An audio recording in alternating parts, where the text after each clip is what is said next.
My name is Lyra Robert, and I am 28 years old. 3 nights ago, my father sat at the head of a private dining table in one of Santa Fe's most exclusive restaurants, pointed his silver salad fork at my chest, and told me to stop playing artist.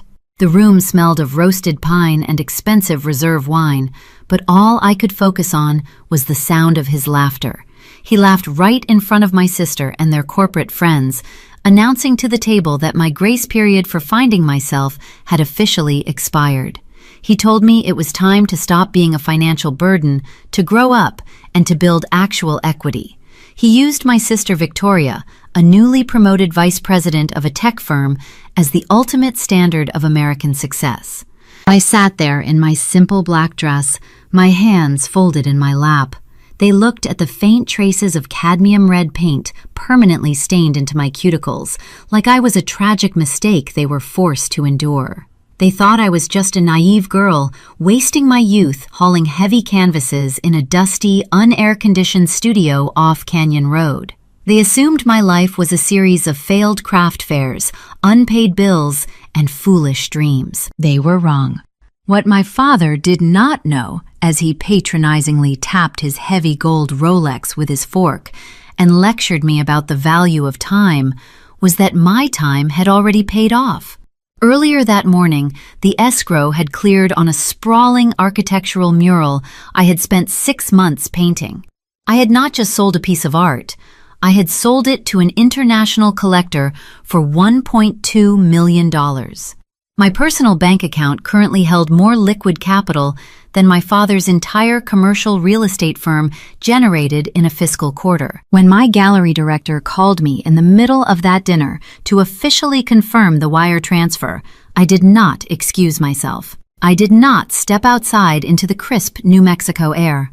I placed the phone in the exact center of the white linen tablecloth and hit the speaker button. Before I tell you what those few words sounded like echoing through that quiet dining room, and why the smug color drained from my father's face, please take a moment to like and subscribe to Morning Revenge.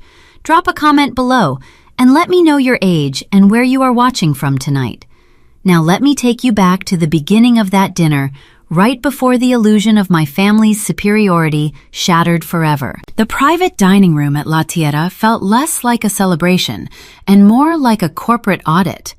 Thick adobe walls muffled the ambient jazz from the main floor, leaving only the soft crackle of the Kiva fireplace and the sharp clink of crystal wine glasses.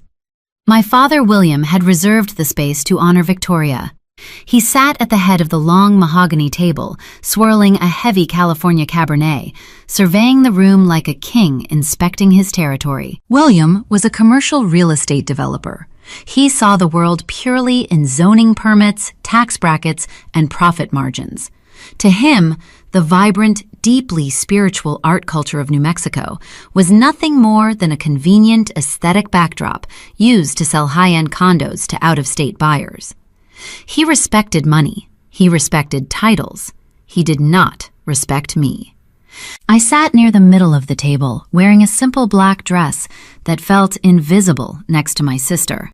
Victoria wore a tailored navy blazer with sharp shoulders, her posture rigid and perfect. She wore her new corporate title like a suit of armor, Vice President of Strategic Operations. The words tasted metallic just thinking about them. She offered me a practiced, sympathetic tilt of her head every time my father directed his disappointment my way. The appetizers had barely been cleared when the interrogation began. William set his glass down, the stem hitting the wood with a dull thud. "Stop playing artist, Lyra," he stated, his voice cutting through the polite chatter. He did not bother making eye contact with me. He was too busy signaling the sommelier for a refill. "You are 28 years old. The grace period for finding yourself expired 5 years ago." I kept my eyes on my sparkling water, watching the bubbles rise to the surface. I had spent the last 7 years grinding in my studio. I mixed my own pigments, inhaled turpentine until my lungs ached, and hauled heavy canvas frames until my knuckles bled. I did not need a lecture on hard work from a man whose greatest physical exertion was signing a deed with an expensive pen. "Dad has a point," Victoria chimed in, slicing a piece of her prime rib with surgical precision. "A hobby is fine for the weekends, but it is time to build a real foundation. You cannot build a future on craft fairs and wishful thinking. You need a real job." I bit the inside of my cheek, tasting copper. "It is not a hobby, Victoria. I work 60-hour weeks. I have gallery representation." William let out a short, dismissive breath. "Representation at some boutique off Canyon Road does not pay the mortgage, Lyra. It is just paint. It is not scalable business. Look at your sister, VP by 30. She has stock options. She has a retirement portfolio. She has a title that commands respect in the real world.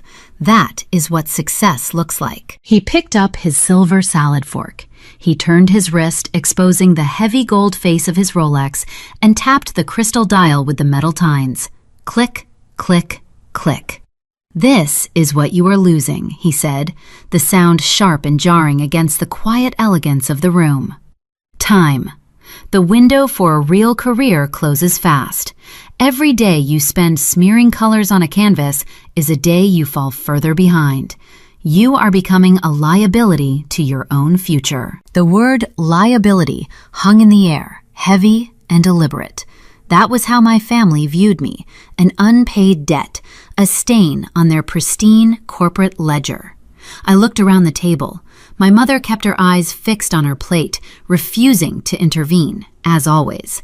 Victoria offered me another one of those sickeningly sweet, pitying smiles. I felt the familiar heat of shame prickle the back of my neck, but I forced it down. I refused to let them see me sweat. I focused on the sensory details of the room to ground myself.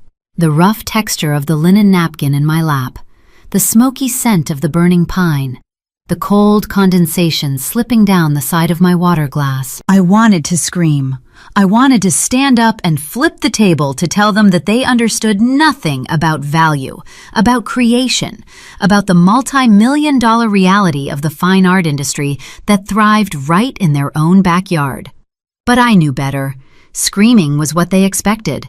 Screaming would just confirm their belief that I was an emotional, unstable artist who could not handle the pressure of the real world. So I sat there in silence.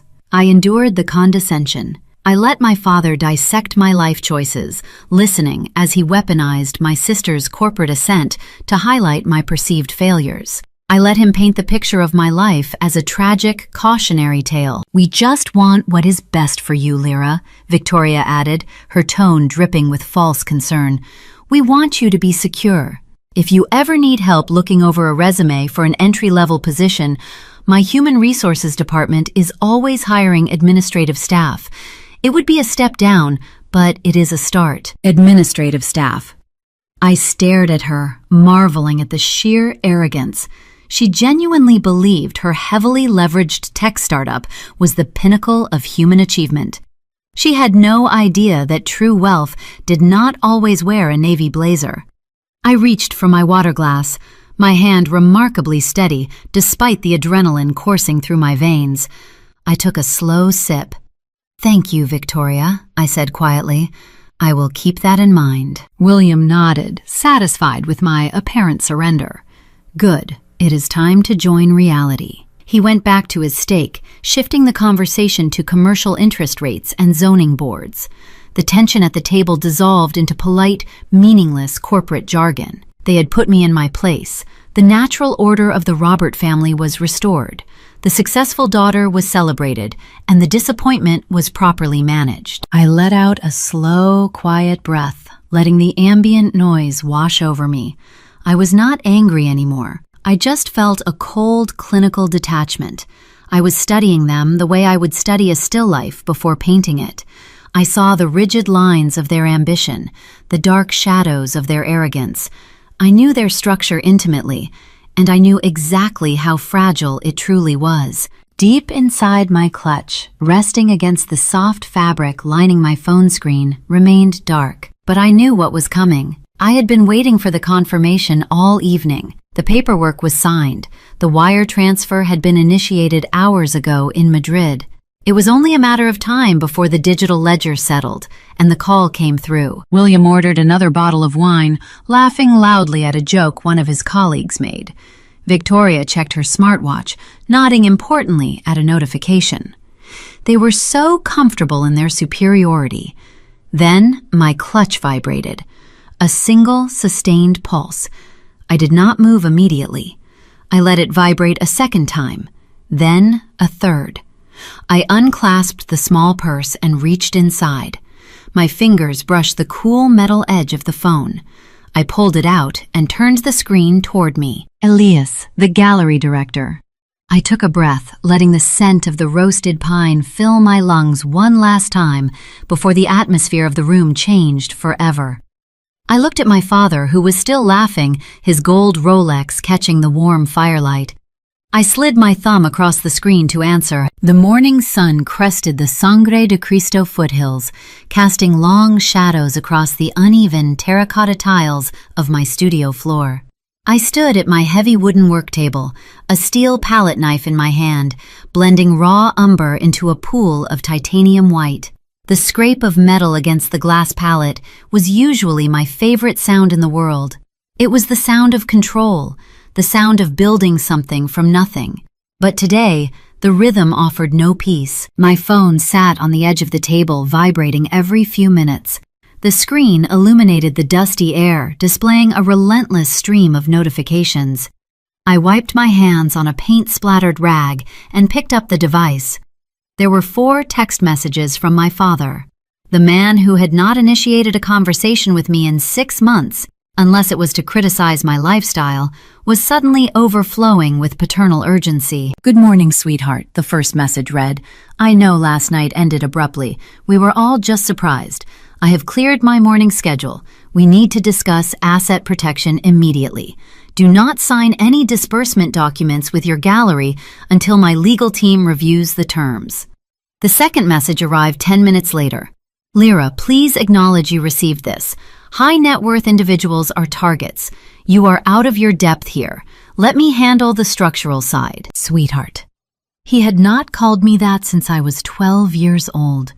The word looked alien on the screen. A poorly fitting mask slipped over his usual corporate rigidity.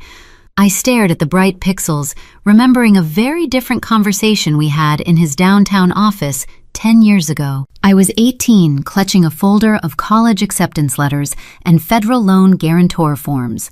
I had earned a partial scholarship to a prestigious design institute, but I needed a co-signer for the remainder of the tuition. William had sat behind his polished oak desk, tenting his fingers, looking at me with the same cold calculation he reserved for zoning inspectors. He did not even open the folder. He slid it back across the desk. "Fine art is a bad investment," he had said, his voice flat and final. "I do not fund hobbies, Lyra. If you want a business degree, I will write the check today. If you insist on this bohemian fantasy, you will finance it yourself.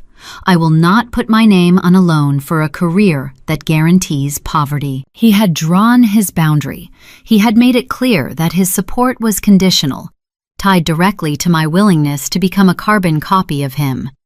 So I walked out of his office. I worked closing shifts at a coffee shop. I cleaned brushes at a local community center. I spent winters in an unheated garage wearing 2 coats while I painted because I could not afford to pay for both art supplies and a heated apartment. I built my career on grit, blistered hands, and sheer force of will entirely without his safety net. Now, staring at his text messages, the irony was thick enough to choke on. The man who refused to co-sign a small student loan was now demanding control over a 7-figure payout. He was trying to retroactively claim a stake in a victory he had actively tried to sabotage. Have you ever watched someone who actively tried to drown you suddenly offer to teach you how to swim just because they saw a rescue boat approaching? If you have ever had a family member who only remembered your existence when you became profitable, drop a comment below and share your story. I read every single one. I set the phone down, ignoring the texts. I picked up my palette knife, trying to focus on the smooth texture of the oil paint. I needed the sensory grounding. I needed the smell of the linseed oil and the familiar weight of the tools in my hands. This studio was my sanctuary.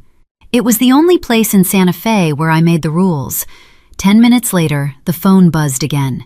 This time, it was a voicemail notification from Victoria. I tapped the play button, putting it on speaker so I could keep working. Lyra picked up Victoria's voice echoed through the sunlit room. She sounded frantic, the polished vice president persona frayed around the edges. Dad is pacing holes in the carpet. You cannot just walk out of a dinner and ignore us when you have a taxable event of this size pending. You do not understand how capital gains work. You are going to lose half of that money to the government if we do not structure a corporate entity for you today. My firm uses a wealth manager who specializes in sudden windfalls. Call me back the second you get this. We are trying to protect you. I stopped mixing the paint. I looked at the audio waveform dancing across the screen. We are trying to protect you. The translation was painfully obvious. We are trying to control you. Victoria had spent her entire adult life treating me like an embarrassing secret. She excluded me from her networking events, telling her colleagues I was just going through a phase. She built her entire identity on being the successful, pragmatic daughter. My sudden elevation to a millionaire shattered her worldview. She needed to assert dominance to prove she was still the financial expert, the older sister who knew best. She wanted to position herself as the architect of my wealth, so she would not have to admit I had surpassed her. I deleted the voicemail. The digital trash can icon swallowed her voice, restoring the quiet to my studio. I walked over to the large arched window facing the street. The morning air in New Mexico is sharp and clear, carrying the faint scent of dry sagebrush. I watched a few early tourists wandering down Canyon Road, peering into the high-end galleries. They saw the glamour, the polished bronze sculptures, the expensive price tags. They did not see the years of rejection, the silent panic attacks over unpaid rent, the relentless pressure to abandon the craft. My family had seen all of that struggle, and they had turned their backs. Now that the struggle had produced gold, they were standing at the gates, bags in hand, ready to move into the estate they refused to help build. I took a deep breath, letting the cool air fill my lungs. I was not the naive 18-year-old girl sitting in William's office anymore. I was a businesswoman. I understood the value of my work, and more importantly, I understood the true nature of the people sharing my bloodline. They dealt in leverage. They respected power. If they wanted to treat my life like a corporate merger, I was ready to play by their rules. I would not scream. I would not argue. I would secure my assets with the same clinical ruthlessness my father used to acquire real estate. I pulled up my contacts list, scrolling past my family members, searching for a specific number. Patricia. She was a senior estate attorney based in downtown Santa Fe, known for drafting ironclad trusts and dismantling hostile takeovers. I had met her at a gallery opening 2 years ago, and we had stayed in touch. She was brilliant, expensive, and entirely devoid of sentimentality. I needed a fortress. I needed legal boundaries so rigid my father could not break them with a sledgehammer. Before I could hit the call button, a heavy, sharp thud echoed through the studio. Someone was knocking on my front door. It was not the polite, rhythmic tap of a delivery driver or a neighboring artist coming to borrow supplies. It was a loud, authoritative pounding, the kind of knock that demanded immediate entry. The heavy wooden door rattled in its iron hinges. I froze my thumb, hovering over the screen. My studio was unlisted. I kept the address private specifically to avoid unannounced visitors while I was working. The only people who knew this location were my gallery director, my landlord, and my family. The knocking resumed, louder this time. Lyra, a voice muffled by the thick adobe walls, shouted, "Open the door!" It was Victoria. The charm offensive was over.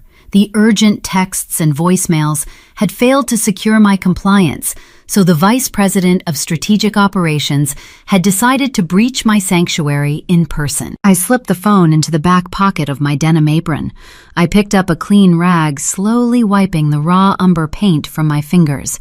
I took my time, letting her wait on the other side of the heavy wood, letting the tension build in the cool morning air. I knew this was not going to be a congratulatory visit.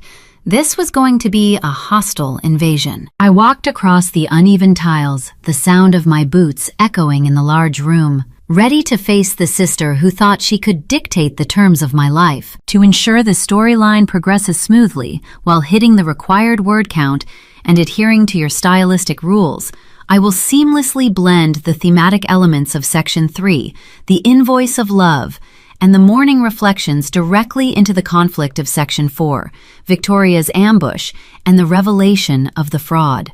This keeps the narrative driving forward without stalling on pure exposition. I stood in front of the heavy oak door of my studio, listening to my sister pound her fist against the wood.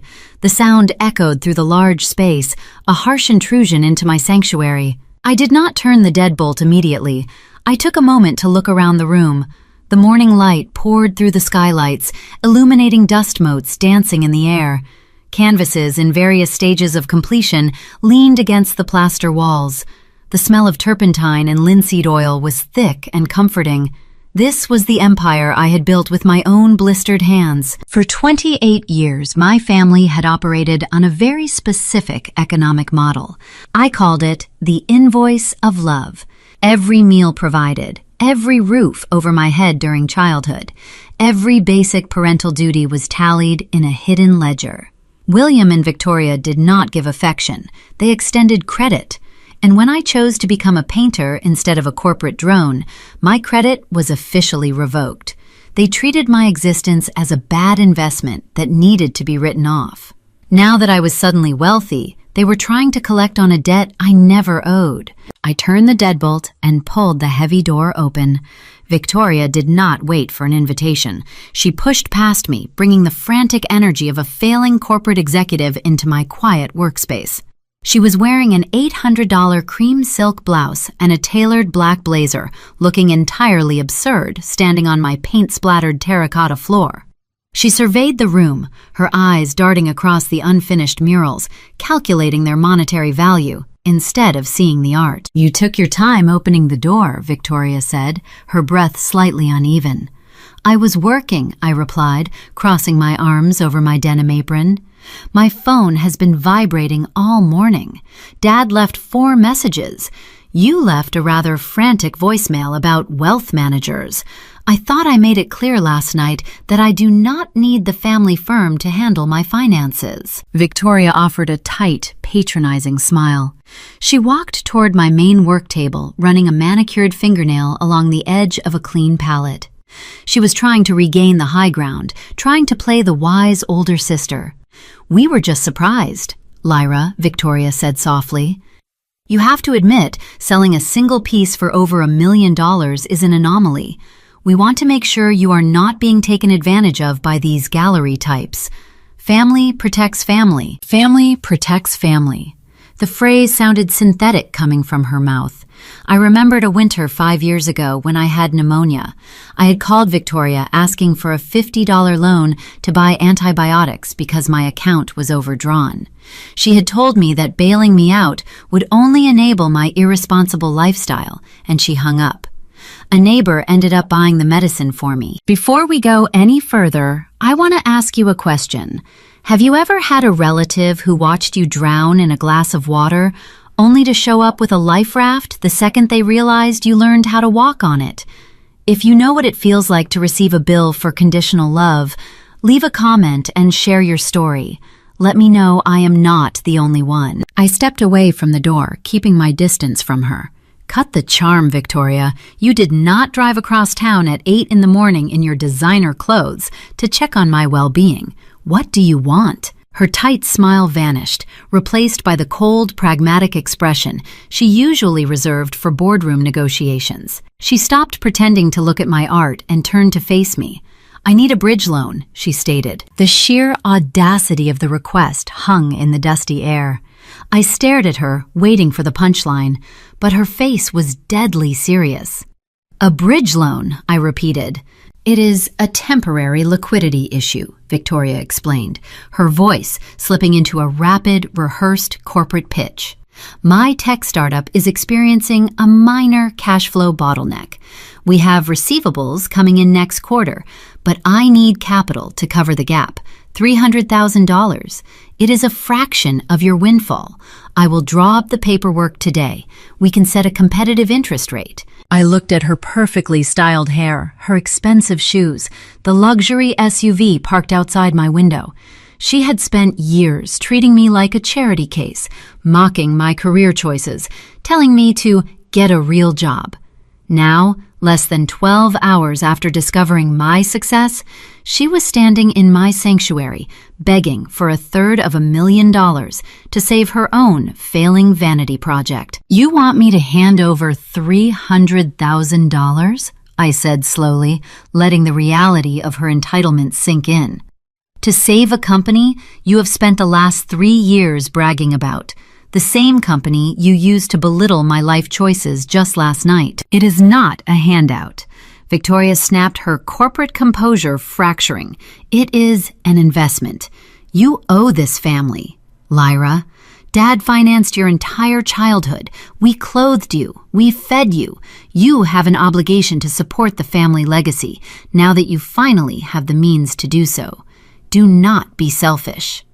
The invoice of love had officially been presented. "I do not owe you a dime," I said, my voice dropping to a low, unbreakable cadence. "Dad cut off my college funding because he said art was a bad investment. You refused to help me buy medicine when I was sick. I built this career entirely alone. My money is not a safety net for your mismanagement. The answer is no." Victoria's face turned a mottled shade of red. The polished vice president dissolved into a desperate, furious woman. She took a step toward me, raising her hands in frustration. "You do not understand what is at stake," she yelled, her voice echoing off the plaster walls. "If my startup defaults, the bank is not just coming after my corporate accounts. They are going to seize the Taus property." The words stopped me cold. The Taus property was a historic estate left by our late grandfather. It was placed in a family trust, intended to be passed down to all the grandchildren. It was supposed to be untouchable. Why would the bank seize the trust property?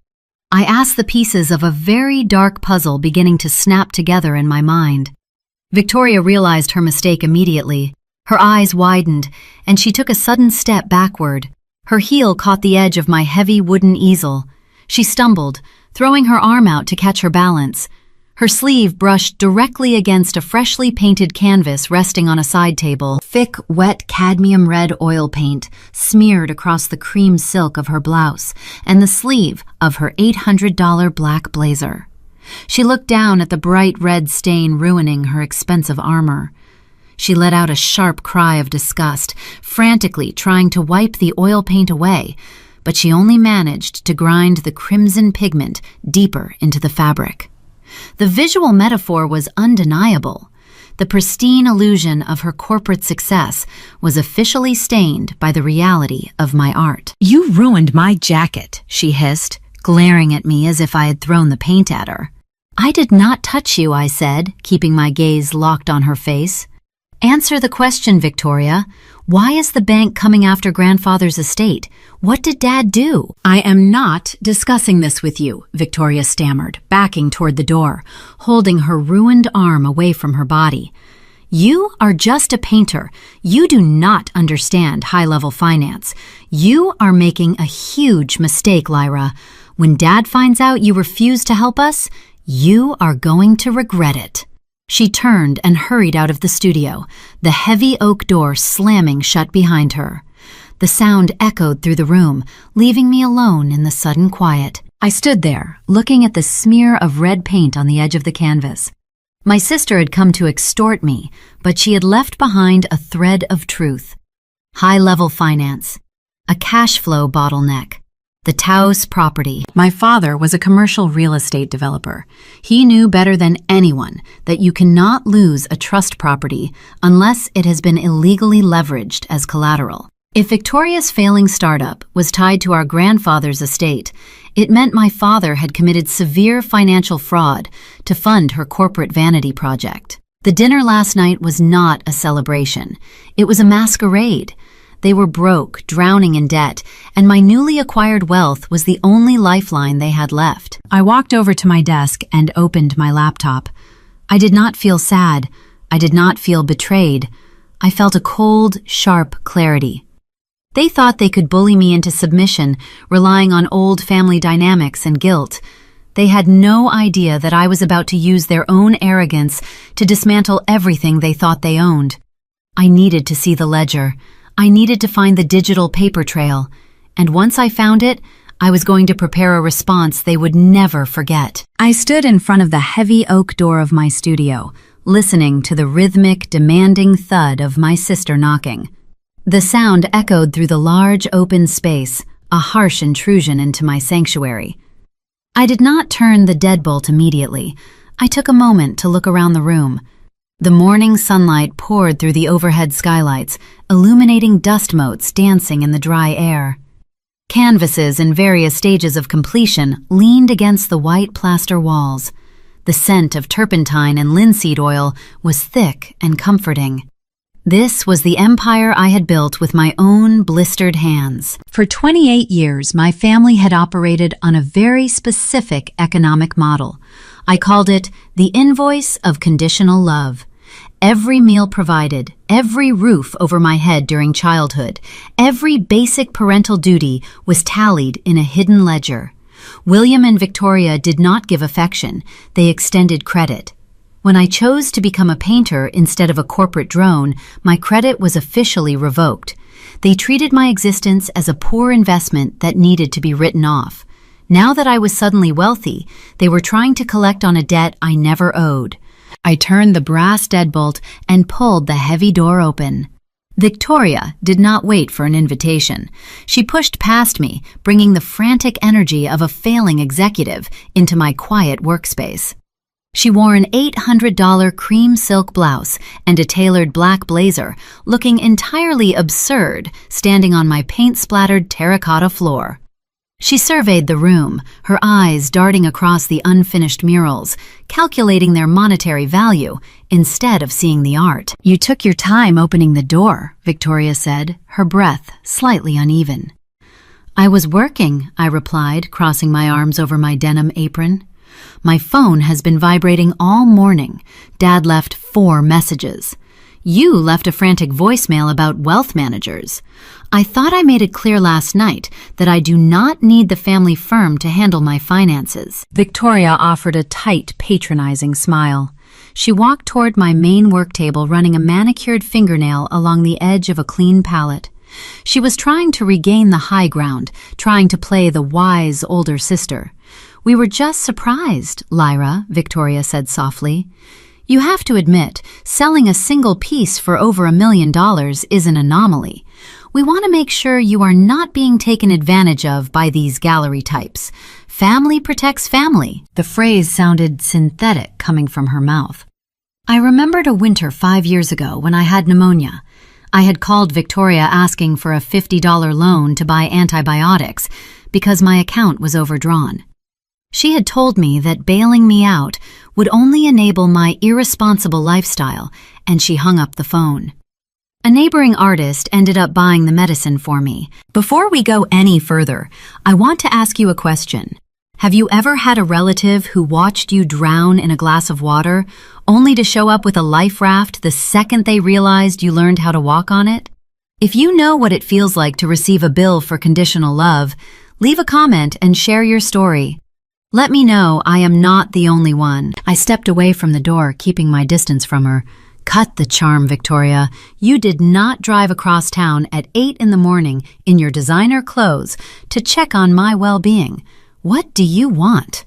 Her tight smile vanished, replaced by the cold, pragmatic expression she usually reserved for boardroom negotiations.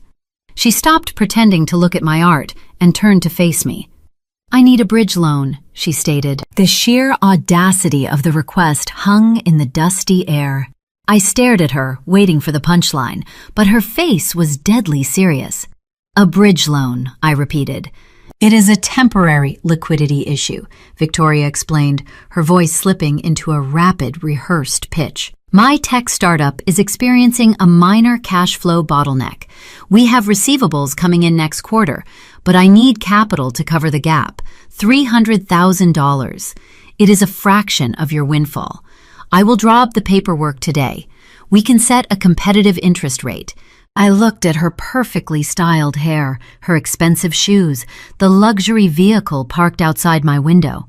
She had spent years treating me like a charity case, mocking my career choices, telling me to get a real job.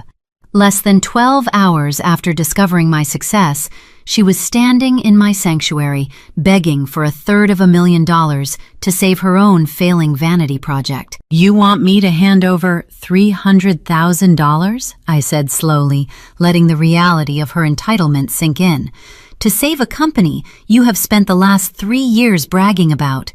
The same company you used to belittle my life choices just last night. It is not a handout, Victoria snapped, her corporate composure fracturing. It is an investment. You owe this family, Lyra. Dad financed your entire childhood. We clothed you. We fed you. You have an obligation to support the family legacy now that you finally have the means to do so. Do not be selfish. The invoice of love had officially been presented. I do not owe you a dime, I said, my voice dropping to a low, unbreakable cadence. Dad cut off my college funding because he said art was a poor investment. You refused to help me buy medicine when I was sick. I built this career entirely alone. My money is not a safety net for your mismanagement. The answer is no. Victoria's face turned a mottled shade of red. The polished vice president dissolved into a desperate, furious woman. She took a step toward me, raising her hands in frustration. You do not understand what is at stake, she yelled, her voice echoing off the plaster walls.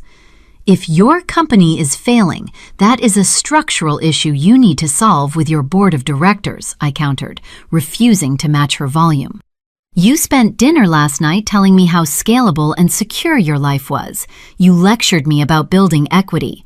Now you are standing in my studio asking for a bailout. It is not just my company, Victoria screamed, losing all sense of decorum. Her pristine image cracked, revealing the crushing weight of hidden debt she had been carrying. We have leveraged everything to keep the servers running. If I miss payroll this week, the vendors will force us into bankruptcy. That is unfortunate, I said flatly, but it is not my problem. It is your problem, she spat, her eyes wide with panic. If my startup defaults, the bank is not just coming after my corporate accounts. They are going to seize the Taus property. The words stopped me cold. The Taus property was a historic estate left by our late grandfather. It sat on 20 acres of pristine New Mexico landscape. It was placed in a family trust, intended to be passed down to all the grandchildren. The land was sacred to me. It was where I first learned to paint, inspired by the vast skies and rugged mountains. The trust was supposed to be untouchable. Why would the bank seize the trust property? I asked, the pieces of a very dark puzzle beginning to snap together in my mind. Victoria realized her mistake immediately. The blood drained from her face. She took a sudden step backward, wanting to retreat from the confession she had just made. Her heel caught the edge of my heavy wooden easel. She stumbled, throwing her arm out to catch her balance. Her sleeve brushed directly against a freshly painted canvas resting on a side table. It was a study of a desert sunset, thick with wet oils. Thick, wet, cadmium red paint smeared across the cream silk of her blouse and the dark sleeve of her blazer. She looked down at the bright red stain ruining her expensive armor. She let out a sharp cry of disgust, frantically trying to wipe the oil paint away. Her panicked rubbing only managed to grind the crimson pigment deeper into the delicate fabric. The visual metaphor was undeniable. the pristine illusion of her corporate success was officially stained by the reality of my art. "You ruined my jacket," she hissed, glaring at me as if I had thrown the paint at her intentionally. "I did not touch you," I said, keeping my gaze locked on her face. I ignored the ruined clothes. "Answer the question, Victoria. Why is the bank coming after grandfather's estate? What did Dad do?" "I am not discussing this with you," Victoria stammered, backing toward the door, holding her ruined arm away from her body. "You are just a painter. You do not understand high-level finance. You are making a huge mistake, Lyra.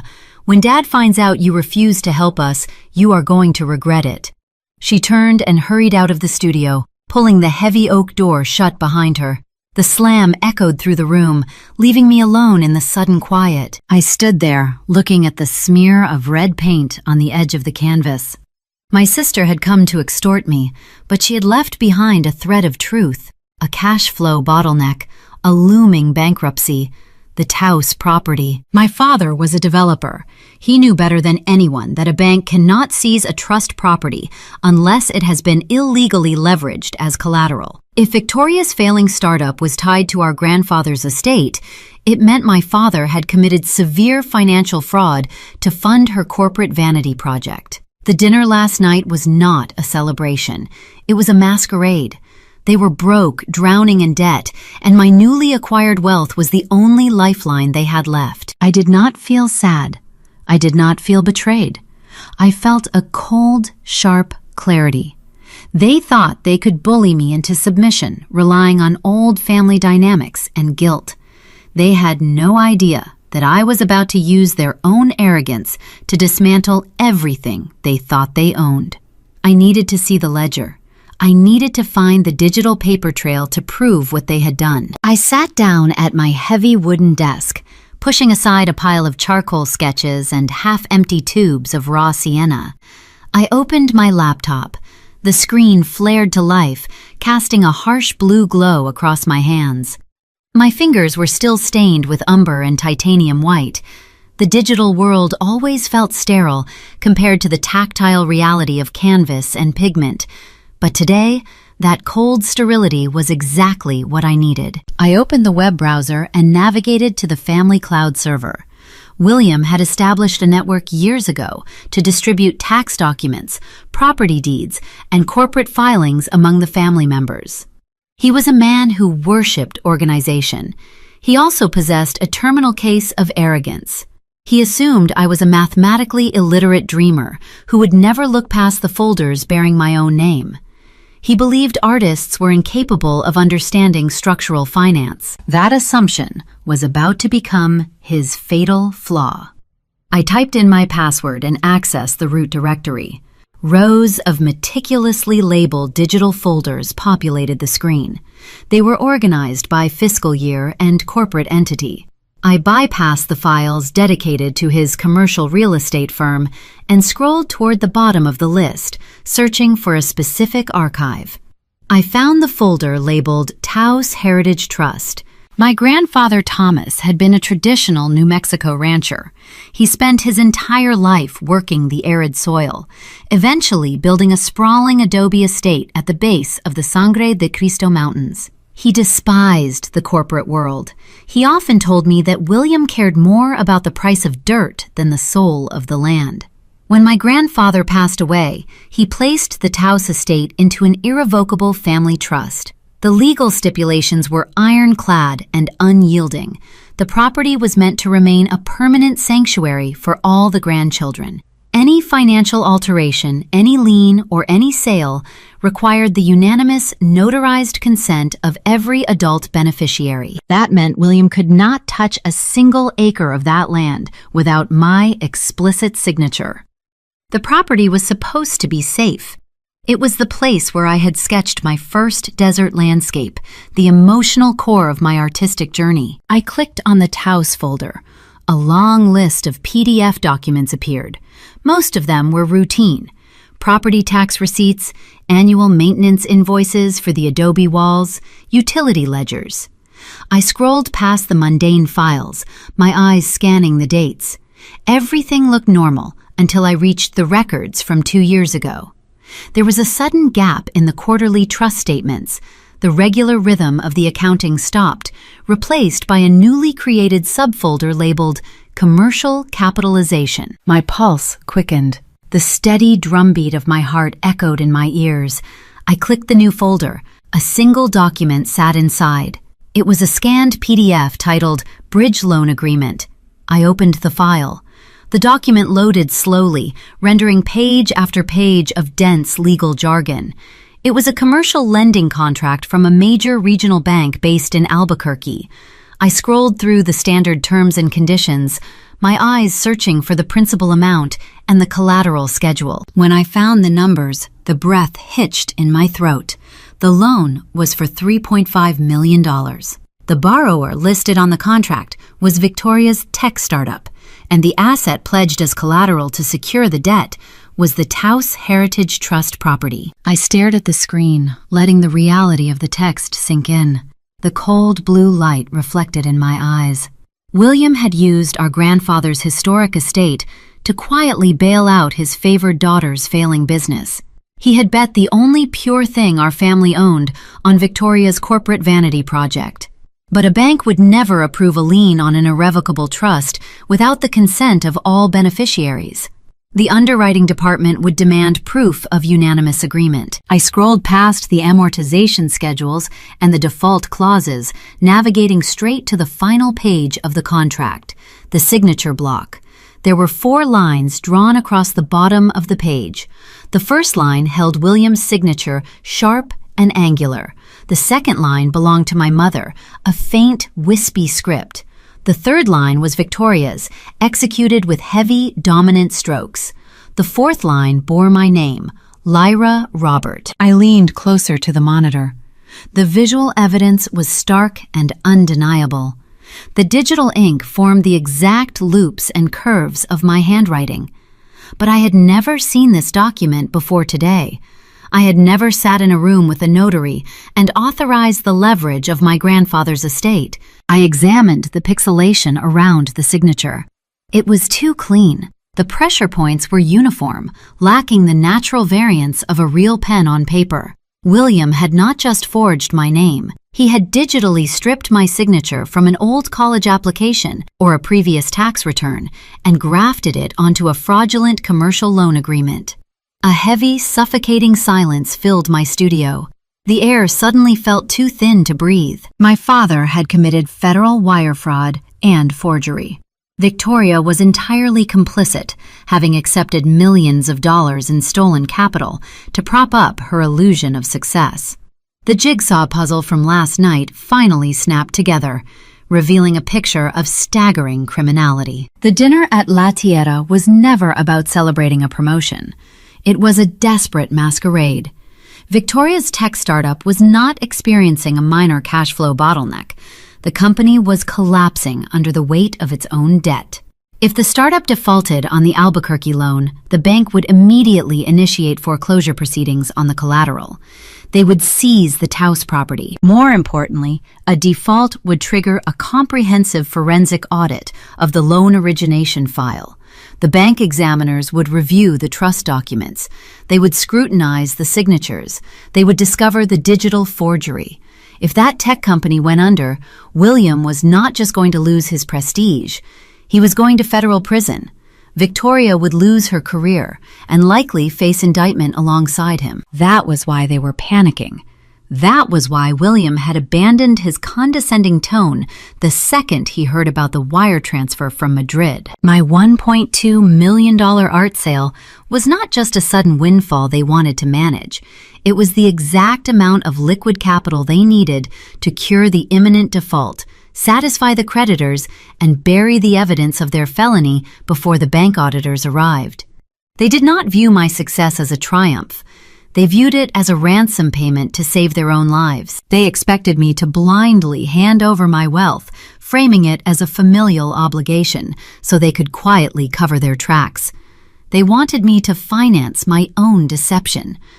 I reached out and traced the edge of my laptop screen, my fingertips resting near the forged signature. I had spent my entire life feeling small inside their corporate shadow. I had absorbed their insults, accepted their transactional love, and believed their carefully constructed narrative of superiority. I had allowed them to dictate the terms of my worth, but looking at the undeniable proof of their desperation, the remaining fragments of that illusion dissolved into dust. They were not titans of industry. They were common criminals wearing expensive suits, dangling over a cliff of their own making. I closed the PDF and downloaded a secured encrypted copy of the entire folder directly to a physical flash drive. I removed the drive from the port and slipped it into the pocket of my jeans. The small piece of metal felt heavier than a brick. I did not cry. I did not feel the urge to scream or throw my palette knife across the room. The familiar heat of shame and inferiority that usually accompanied interactions with my family was gone, replaced by a crystalline, unyielding resolve. I had survived their emotional starvation. I had built a multi-million-dollar career from raw pigment and canvas. I was not going to let them steal the foundation of my future to pave over their crimes. I closed the laptop and picked up my phone. William and Victoria believed they were playing a game of intimidation. They thought they could leverage guilt and traditional hierarchy to force my compliance. They had no idea that the game board had just been flipped. I was no longer the naive artist they could easily manipulate. I held the digital evidence of their fraud. I held the capital they desperately needed to survive. I held all the power. I opened my contact list and pressed the call button for Patricia. The high-powered estate attorney was known for dismantling hostile takeovers with surgical precision. It was time to stop painting canvases and start building a fortress. The drive to downtown Santa Fe took 20 minutes. I kept the windows rolled down, letting the dry desert wind whip through the cabin of my truck. My fingers gripped the steering wheel tight enough to turn my knuckles white, tracing the worn leather seams. The encrypted flash drive sat in the cup holder. It was smaller than a tube of paint, yet it held enough destructive potential to level my family's entire empire. Patricia operated out of a sleek, minimalist suite near the historic plaza. She was a woman who dealt in permanence. Her suits were tailored, her desk was carved from a single slab of polished obsidian, and her reputation was terrifying. We had met at a gallery exhibition a few years prior, bonding over a shared appreciation for structural integrity. She understood the architecture of wealth better than anyone in New Mexico. I walked into her air-conditioned office, the sudden cold raising goosebumps on my arms. The scent of expensive paper and lemon polish hung in the sterile air. It was a stark contrast to the chaotic, earthy smell of my art studio. I sat in the leather chair across from her, placing the small metal drive onto the dark stone surface. I did not waste time with pleasantries. I outlined the events of the past 24 hours in chronological order. The dinner, the phone call, Victoria's sudden request for a bridge loan, the paint-stained blazer. Then I instructed Patricia to open the files I had downloaded from the family server. Patricia plugged the drive into her laptop. Her eyes, sharp and analytical, scanned the digital pages. The room was silent, except for the rhythmic clicking of her mouse. She stopped scrolling when she reached the signature block on the commercial loan agreement. "This is the Taos Trust document," Patricia said, her voice smooth and devoid of judgment. She tapped the screen with a manicured nail. "And this is your signature, authorizing a multi-million-dollar lien against the estate."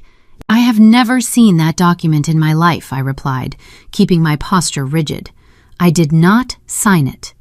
My father grafted my signature from another file to secure the capital for my sister. Patricia leaned back in her chair, steepling her fingers. She did not gasp. She did not offer pity. She simply evaluated the variables on the board, calculating the leverage. "If what you are saying is true," she began, measuring her words with surgical precision, "your father and your sister have committed federal wire fraud, identity theft, and grand larceny. The regional bank in Albuquerque holds a fraudulent note. If this startup defaults, the bank will seize the historic property. When the auditors examine the origination file, the forgery will surface. William is facing a lengthy prison sentence. Victoria will likely join him as a co-conspirator. A cold chill settled over my skin, but I welcomed it. It was the sensation of clarity. They were trapped in a burning building, and I was holding the only bucket of water. We should take this directly to the authorities. Patricia suggested, reaching for the sleek phone on her desk. A federal prosecutor would dismantle their firm by Friday. I shook my head, stopping her hand. No. Patricia raised an eyebrow, a silent demand for an explanation. If we call the police, I explained, William will spin the narrative. He is a master manipulator with deep ties in the local business community. He will hire a public relations firm. He will claim this was a simple administrative error, a family misunderstanding. He will say he always intended to pay the loan back, painting me as a vindictive, unstable artist throwing a tantrum. He might even negotiate a settlement and walk away with a slap on the wrist. I refused to give him the opportunity to control the story. Patricia withdrew her hand from the phone.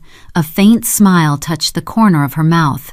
She recognized the predator waking up inside me. What is your objective, Lyra? I want to build a fortress, I said. I want to secure my payout so they cannot touch a single cent. And then I want to systematically dismantle their leverage.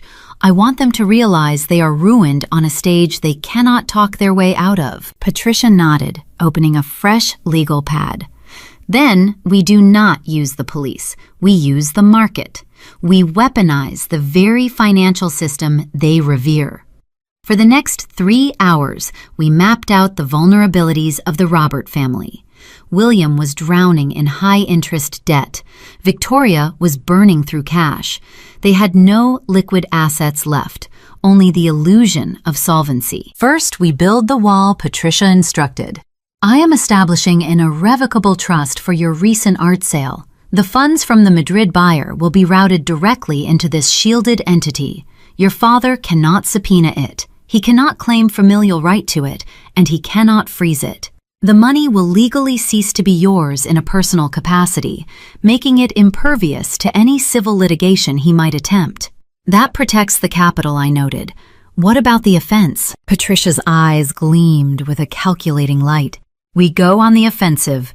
We take a portion of your funds and establish an anonymous limited liability company registered in Delaware, a ghost entity.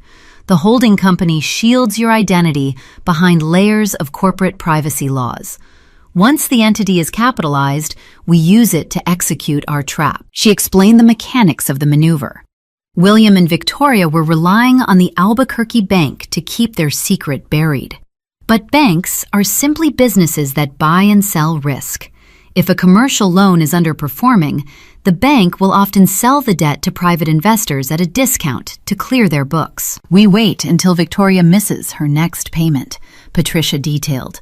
The moment that loan goes into distress territory, your anonymous company will approach the bank and purchase the debt. You will own the note. You will become their primary creditor. You will hold the lien on the Taos property, and you will hold the proof of their forgery. The elegance of the plan took my breath away. There would be no screaming matches, no emotional pleas. I was going to buy the chains they had forged themselves and lock the doors from the outside. Let us draft the paperwork, I said. Patricia worked with breathtaking speed. She drafted the articles of incorporation, the trust charters, and the privacy shields. She summoned a notary from the hall, verifying my identity and witnessing my genuine signatures. I signed my name 12 times, each stroke of the pen severing another tie to the people who shared my bloodline. When the final document was executed, Patricia reviewed the stack of crisp legal paper. She aligned the edges perfectly, tapping them against the obsidian desk. She picked up her heavy gold fountain pen. She twisted the cap onto the barrel. Click. The sharp, decisive sound echoed through the sterile office. It was the sound of a vault locking. It was the sound of my future being sealed safe from the parasites who sought to drain it. The trust is active, Patricia announced, sliding the protective folder toward me. The anonymous entity will be incorporated by tomorrow morning. You are officially untouchable. I took the folder, the weight of the paper grounding me. I felt a profound sense of peace. The anxiety that had plagued my entire adult life, the constant fear of disappointing the patriarchal structure, vanished. I was no longer playing defense. I was the architect of my own reality. "Just remember," Patricia warned as I stood up to leave, "cornered animals are unpredictable." When William realizes his intimidation tactics are failing, he will pivot. He will try to trap you publicly. He will use your reputation against you. I walked out of the downtown office building and stepped into the blinding New Mexico sunlight. The heat radiated from the pavement, but I felt ice cold. My phone vibrated in my pocket before I even reached my truck. I pulled it out, looking at the screen. It was an email from William's executive assistant. The subject line was marked urgent. I opened the message. It was a formal invitation to a high-profile corporate gala in Albuquerque, hosted by my father's development firm. The event was scheduled for the end of the week. The guest list included every major investor, creditor, and politician in the state. The text of the email dripped with false warmth. William was requesting my presence as the guest of honor, claiming he wanted to publicly celebrate my artistic triumph. I stared at the invitation, Patricia's warning echoing in my ears. He will try to trap you publicly. William was not inviting me to celebrate. He was inviting me to be a prop. He intended to parade me in front of his anxious creditors to prove he had access to $1 million safety net. He was launching a public relations offensive, spinning a narrative of unity to calm the sharks circling his sinking ship. He thought I was walking into his arena blind and obedient. He had no idea I was bringing the execution order with me. 2 hours after the email arrived, a black town car idled outside my Canyon Road studio. The low rumble of the engine vibrated through the thin window panes. A driver wearing a crisp charcoal suit stepped out onto the dusty gravel. He bypassed the vibrant turquoise door of the neighboring pottery shop and walked straight to my entrance. He knocked twice, holding a thick silver envelope. I wiped a streak of yellow ochre from my palm with a rag and answered the door. The driver handed me the parcel without a word, tipped his hat, and returned to his idling vehicle. I stood in the doorway, feeling the weight of the envelope in my hands. The paper was custom-pressed, heavy enough to double as a weapon. I slid my thumb under the wax seal and extracted the invitation. The printing was executed in raised metallic foil. It announced a formal gala hosted by the Robert Development Group at the most exclusive country club in Albuquerque. The text declared the evening a celebration of regional innovation, honoring the artistic triumph of Lyra Robert. I traced the embossed letters of my name. It looked impressive to an untrained eye, but my entire career was built on observing negative space and subtle proportions. I looked at the top of the cardstock. The dual hosts of the evening were listed in bold typography.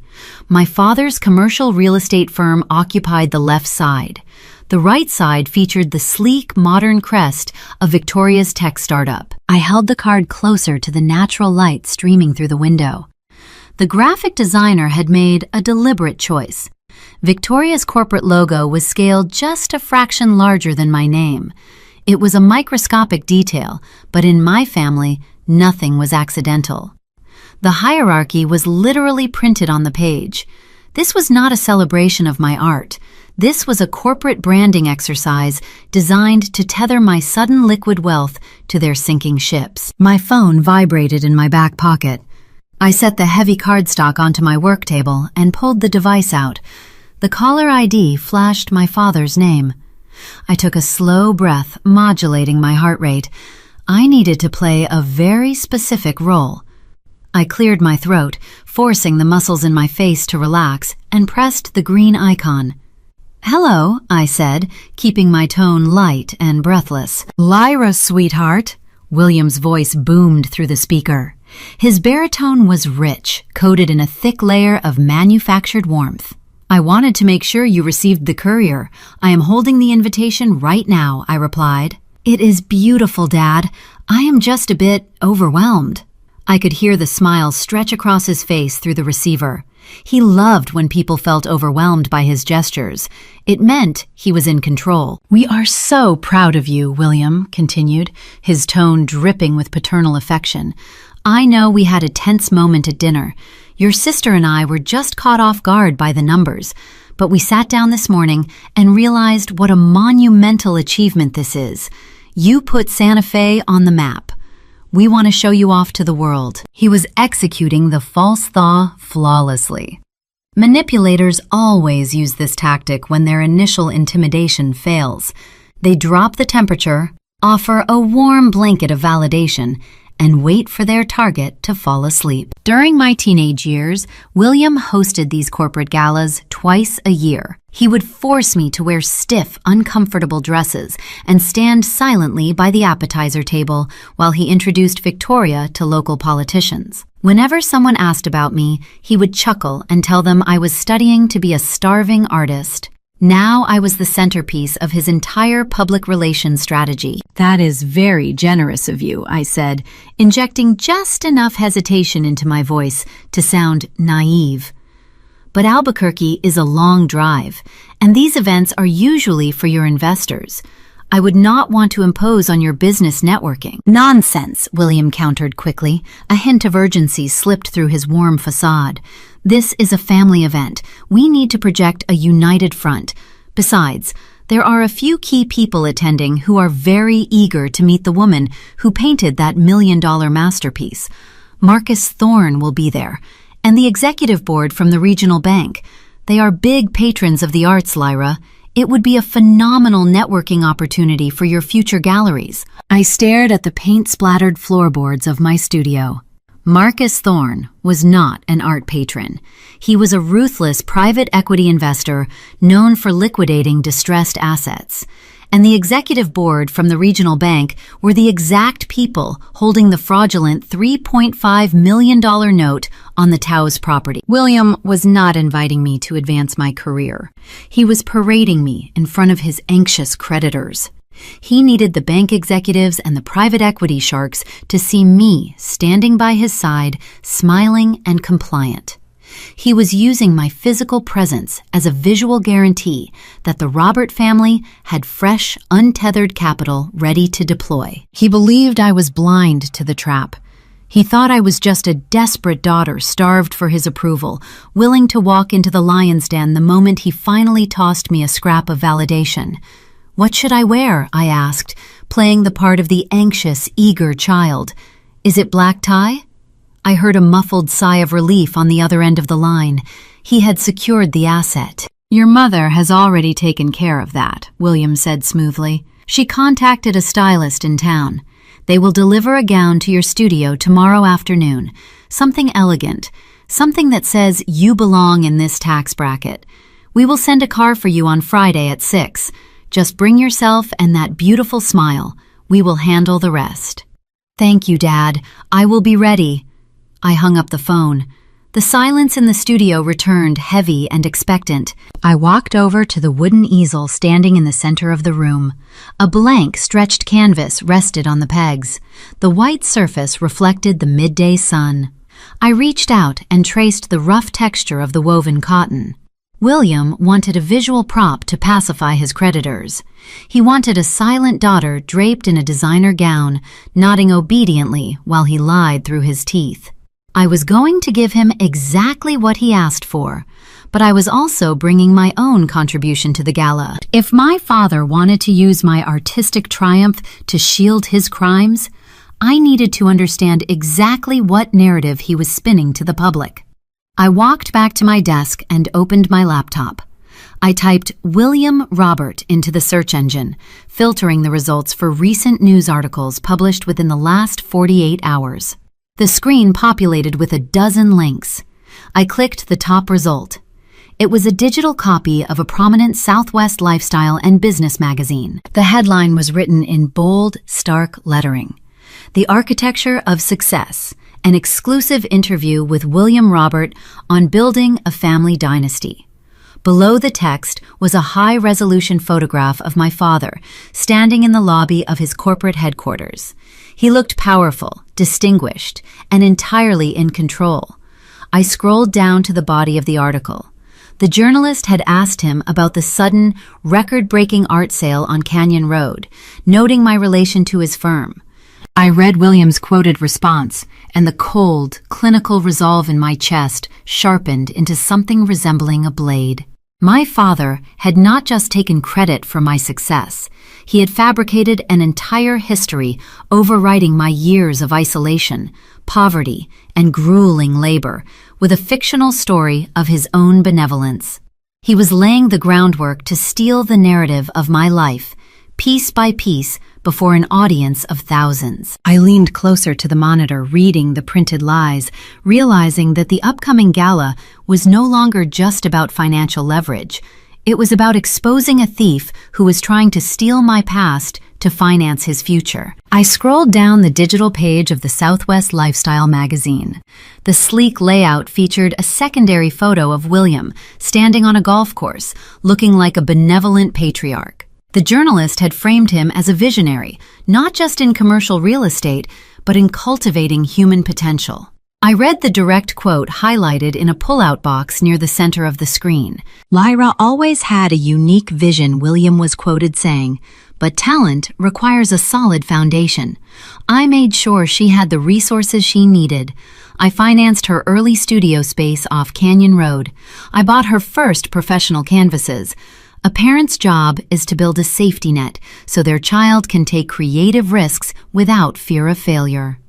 I stared at the glowing pixels, a safety net. The sheer scale of the fabrication was breathtaking. He was not merely inflating his role, he was inventing an alternate reality. I remembered the winter I signed the lease for this studio. The space had no central heating. I had worked 3 consecutive double shifts at a local diner just to afford the security deposit. I ate rice and beans for a month. When I asked William if I could borrow a space heater from his corporate storage unit, he told me that struggling builds character and hung up the phone. Now he was broadcasting to the entire New Mexico business elite that he was the architect of my career. This was not just vanity, it was a calculated legal strategy. Patricia had warned me about this specific tactic. By establishing a public record of financial support, William was planting seeds. If he ever needed to claim a percentage of my income in court, or if he tried to integrate my liquid assets into his failing trust, he now had published interviews painting him as my primary investor. He was stealing my history to secure his future. I pushed the laptop away and walked over to the deep utility sink in the corner of the room. I turned the brass faucet, letting the warm water run over my hands. I reached into a glass jar and pulled out a handful of old paintbrushes. These were not the expensive sable hairbrushes Elias had gifted me last year for my birthday. These were cheap, synthetic bristles with cracked wooden handles. The blue paint on the wood had chipped away a long time ago. I bought them at a discount craft store when I was 19. They were the only tools I could afford. I rubbed a block of Castile soap into the palm of my hand and gently swirled the bristles into the lather. The water turned a muddy brown, washing away days of dried pigment. I felt the splintered wood press against my skin. I had painted my first 5 murals with these exact brushes. I knew every flaw in their design. I knew how to angle them to hide their imperfections and maximize their stroke. They were worn down, discarded by the corporate world, but they had built an empire. William wanted to tell the world he bought my tools. He wanted to overwrite my late nights, my blistered fingers, my fierce independence. He thought a glossy magazine article could erase the truth. I rinsed the soap from the bristles, watching the water run clear. I laid the brushes flat on a clean linen towel.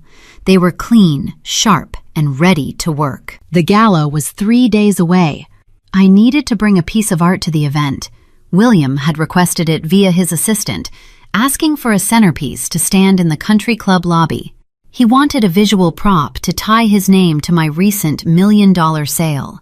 He expected a pleasant, decorative landscape, something safe, something that matched his corporate aesthetic and made his investors feel comfortable. I walked to the storage rack at the back of the room and pulled out the largest blank canvas I owned. It stood 6 feet tall and 4 feet wide. The woven cotton was taut and expectant. I set it on the heavy wooden easel in the center of the studio. If my father wanted a centerpiece for his masquerade, I would give him one. I did not sketch an outline. I did not plan a polite composition. I opened a large tin of raw charcoal and began to mark the canvas. My strokes were hard and deliberate. The charcoal snapped in my hand, leaving thick, dark lines across the pristine white surface. I channeled every ounce of the cold clarity I felt into my hands. The psychological betrayal of a parent trying to steal your identity is a very specific type of grief. It is not a loud, chaotic sorrow. It is a quiet, suffocating realization that you were never a person to them. You were always a commodity to be bought, sold, or traded for leverage.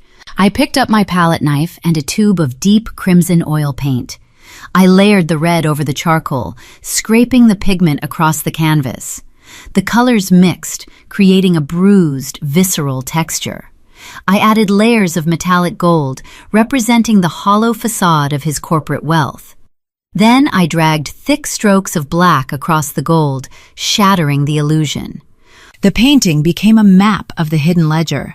It was an abstract representation of a foundation crumbling under the weight of its own lies. I worked for 12 hours straight. I did not eat. I did not answer the phone. The physical exertion grounded me. My shoulders burned. My hands ached. But the image emerging on the canvas was undeniable. It was the truth rendered in oil and earth. By the second day, the studio smelled heavily of drying medium and varnish. The painting was finished. It stood in the center of the room, dark and commanding. It was a Trojan horse designed to sit in the middle of William's elegant ballroom. It was the antithesis of everything he stood for. The countdown to the Albuquerque Gala ticked away. The atmosphere in the city felt tense, similar to the air right before a desert thunderstorm. On Thursday afternoon, a courier delivered a large garment bag. I unzipped the nylon cover. Inside hung a floor-length evening gown in a shade of deep emerald green. It was constructed of heavy, expensive silk. My mother had chosen it. It was beautiful, but it felt like a uniform. A costume designed to make me fit seamlessly into their corporate diorama. I left it hanging on the studio door. My anonymous entity was active. The legal trap was set. The Albuquerque bank held the distressed debt, and Patricia was monitoring Victoria's corporate accounts by the hour. We were waiting for the inevitable default. The financial vice was tightening around my father's neck, and he was entirely oblivious. He spent the remainder of the week giving more interviews. He doubled down on his public relations campaign. He went on a local business podcast and discussed the importance of family synergy, hinting that his development group was expanding into high-end cultural investments. He was painting himself into a corner, sealing his own fate with every word he spoke into a microphone. I listened to the podcast while I cleaned my workspace, wiping down tables and sweeping the terracotta floor. His voice sounded so confident. He truly believed he had outsmarted the universe. He thought his forged signature would hold. He thought I was subdued by the promise of a fancy party. The contrast between his public lies and the quiet truth residing in my studio created a vibrating tension. He was bringing a magazine article to a gunfight. I covered the imposing abstract painting with a thick canvas dropcloth, hiding it from view. It was ready to be transported to the country club tomorrow morning. I turned off the overhead lights, leaving only a single desk lamp burning in the corner. The studio grew quiet. The battle lines were drawn. William was relying on his ability to talk his way out of a sinking ship. I was relying on the binding power of contract law. I sat in my armchair, drinking a glass of cold water, letting the silence settle around me. But the silence did not last. Just past 9 o'clock, the heavy oak door of my studio rattled. A key turned in the lock. My landlord was the only other person who possessed a key, but the heavy footsteps echoing in the small entryway belonged to a man wearing expensive leather dress shoes. The door swung open, and William stepped into the dim light. The false warmth he had used on the phone was gone. The benevolent patriarch from the magazine article vanished. He looked exhausted, cornered, and incredibly dangerous. He had come to issue an ultimatum, and he was not going to take no for an answer. William stood in the entryway of my studio. The heavy oak door clicked shut behind him. He reached out and turned the brass deadbolt, locking us inside. The sharp metallic sound echoed across the terracotta floor tiles. He did not look like the polished corporate patriarch from the magazine cover. His silk tie was pulled loose.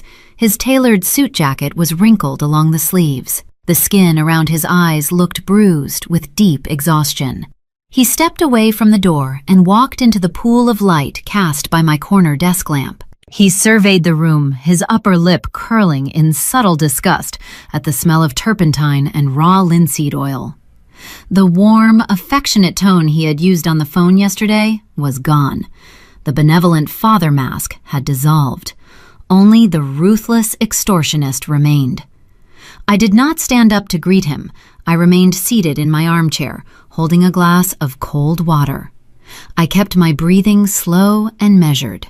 "How did you get a key?" I asked, my voice steady in the quiet room. William walked toward the center of the studio. "I own the building, Lyra. I purchased this property through a shell corporation 3 years ago. Did you genuinely believe a commercial landlord on Canyon Road would rent prime real estate to an unproven painter with zero credit history unless someone guaranteed the lease?" The revelation landed like a stone in my stomach. He had controlled my sanctuary this entire time. He had kept me on an invisible leash, watching me struggle to pay rent to a phantom landlord, knowing the checks were funneling right back into his own accounts. It was a perfect encapsulation of his transactional nature. He monitored my poverty for sport, ensuring I never truly escaped his jurisdiction. He stopped in front of the large wooden easel, holding my hidden canvas. He stared down at me, his posture rigid. "Your sister came to see you earlier this week," William stated. His voice was hard, carrying the commanding cadence of a boardroom dictator. "She asked for a minor financial accommodation. You disrespected her. You disrespected this family." I took a slow sip of water, letting the cold liquid soothe my dry throat. "She asked for $300,000 to bail out a failing tech firm. I declined the investment opportunity. It was not a request." William snapped, taking a heavy step closer. The air in the room grew tight. "You are a member of the Robert family. When the family requires liquidity, you provide it. You do not ask questions. You do not issue rejections. You write the check." He paced in front of the easel, his leather shoes scuffing the floorboards.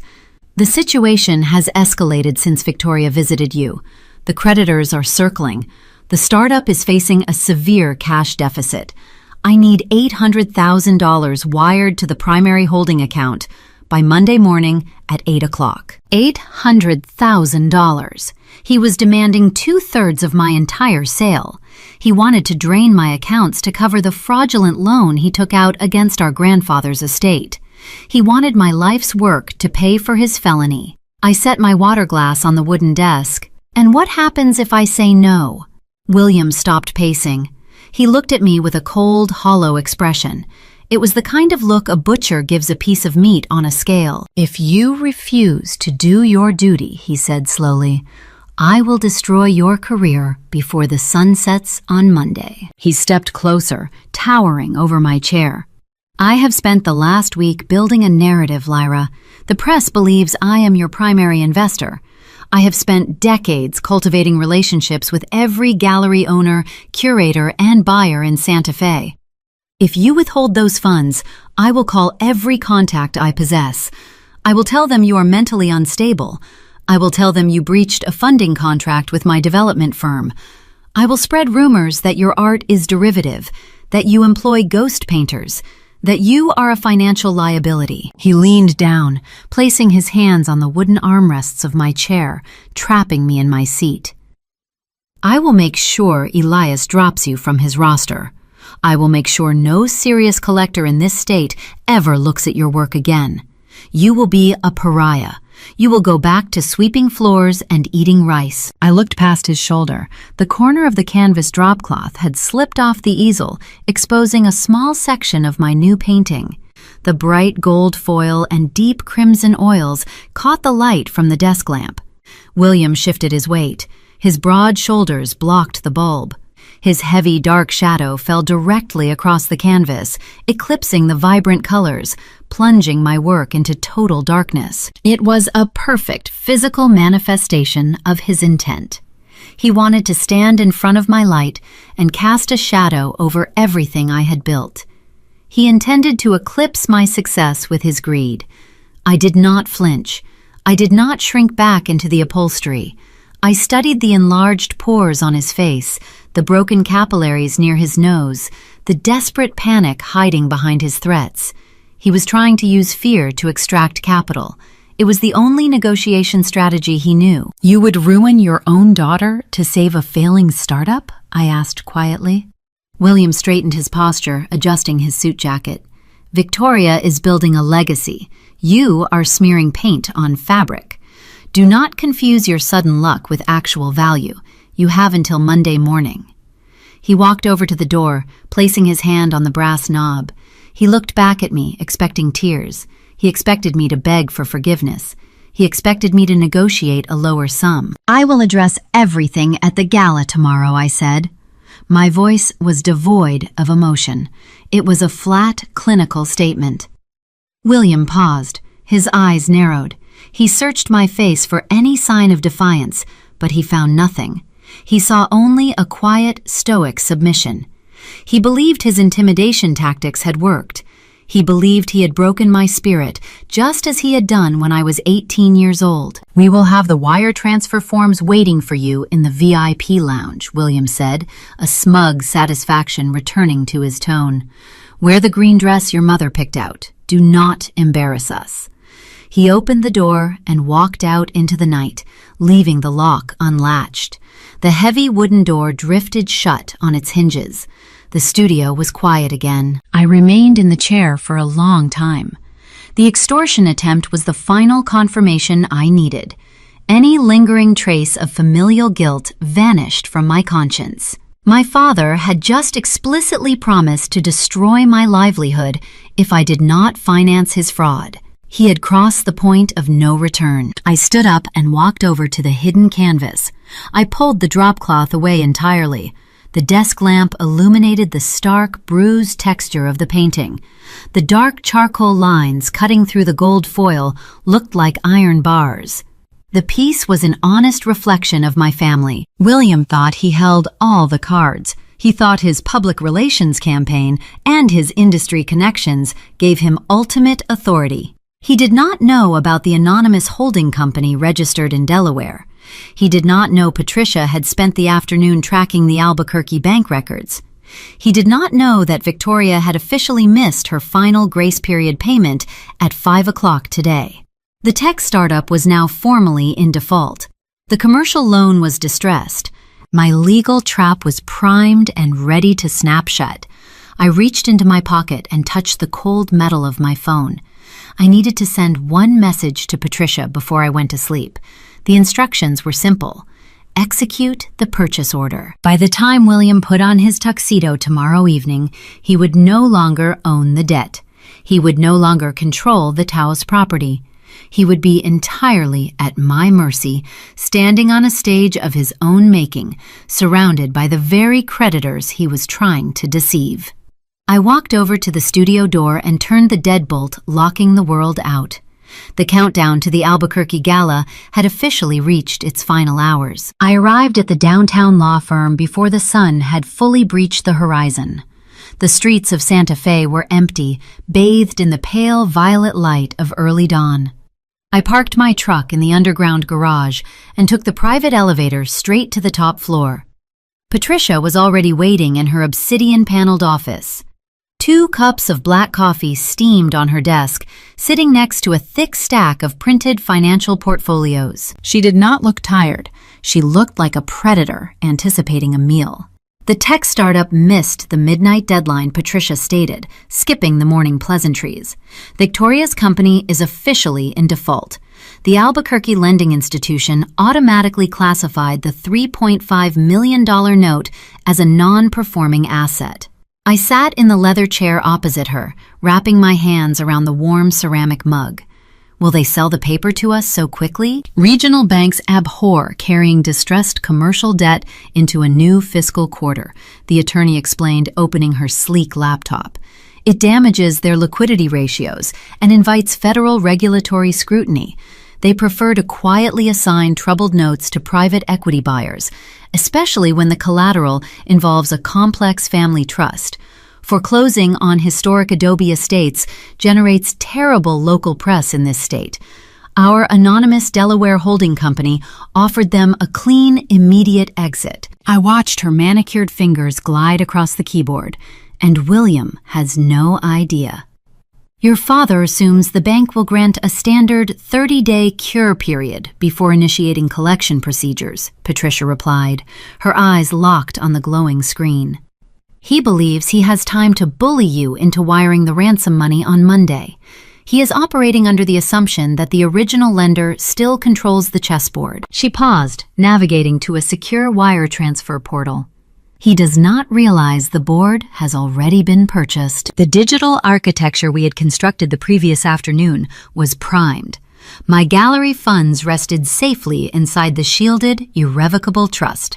The Delaware entity was fully capitalized and legally insulated, creating an impenetrable wall around my identity. Patricia had spent the entire night negotiating the debt assignment with the bank's asset management division, representing my ghost corporation as a cash-rich investment group looking to acquire collateralized regional debt. I am initiating the transfer sequence, Patricia announced. Once the clearinghouse verifies the liquid funds, the bank will electronically assign the promissory note and the deed of trust directly to your company. I nodded, remaining silent. The atmosphere in the room was dense with anticipation. Last night, William had invaded my personal sanctuary. He had leaned over my chair, using his physical size and parental authority to threaten my livelihood. He had promised to destroy my reputation in the art community if I did not submit to his extortion. He relied on noise intimidation and the primitive tactics of a playground bully. This room represented the exact opposite of his methodology. There was no shouting. There were no physical threats. There was only the terrifying silent power of contract law and capitalized leverage correctly applied. We waited in the quiet office, listening to the soft hum of the air conditioning vents. The seconds ticked by, measuring the distance between my past as a marginalized victim and my future as the sovereign authority over my family's legacy. Then the sound broke the silence. Ping! It was a quiet, sterile chime from Patricia's laptop speakers. A small notification bubble materialized in the upper right corner of her monitor. Patricia took a slow sip of her coffee. She clicked the notification, opening a newly delivered encrypted document. She scanned the digital text, verifying the legal seals and the tracking numbers. A sharp, satisfied smile altered her severe features. She rotated the laptop across the dark stone desk, turning the screen toward me. The transaction is legally binding and irrevocable, she said, her voice dropping an octave, carrying the weight of a judge rendering a final verdict. The wire transfer cleared. The regional bank has relinquished all claims. The assignment of debt is officially recorded in the state registry. I leaned forward, reading the formal header of the document. It was a transfer of lien. What exactly does this mean? I asked, wanting to hear the reality spoken aloud. It means you are the bank, Patricia replied, resting her hands flat on the desk. You are Victoria's primary secured creditor. Your anonymous corporation owns the $3.5 million loan. Because the loan is in default, you possess the immediate right to demand full repayment of the principal balance. I traced the edge of the monitor.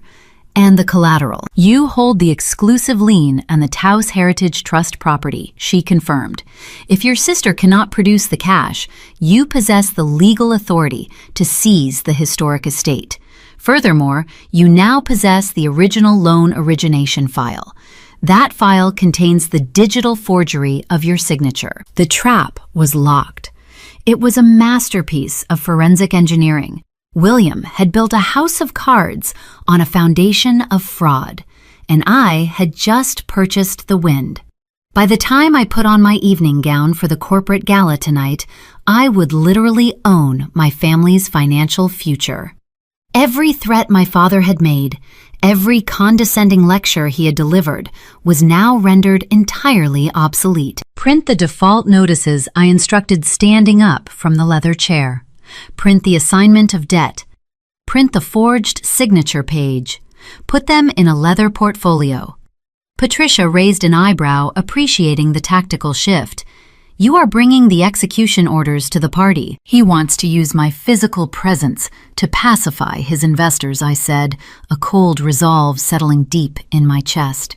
I am going to deliver the reality he has been trying to hide. Have the documents delivered to my studio by noon. I left the law firm and drove back to Canyon Road. The New Mexico sun was climbing high, baking the terracotta roofs and drying the desert air. My mind was perfectly clear. The anxiety that had gripped me during the dinner at La Tierra was erased. I was no longer a passenger in their chaotic narrative. I was the author of the final chapter. When I entered my studio, the heavy green silk dress hung on the back of the oak door, catching the midday light. My mother had selected it. She wanted me to look wealthy, compliant, and deeply integrated into their corporate aesthetic. It was a costume designed for a supporting character. I walked over and unzipped the garment bag. I ran my calloused, paint-stained fingers over the delicate fabric. I would wear the dress.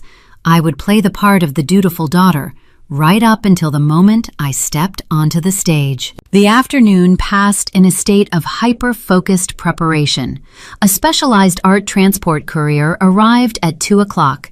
They carefully wrapped my newly finished abstract canvas in protective foam and loaded it into a climate-controlled van, driving it south toward the country club in Albuquerque.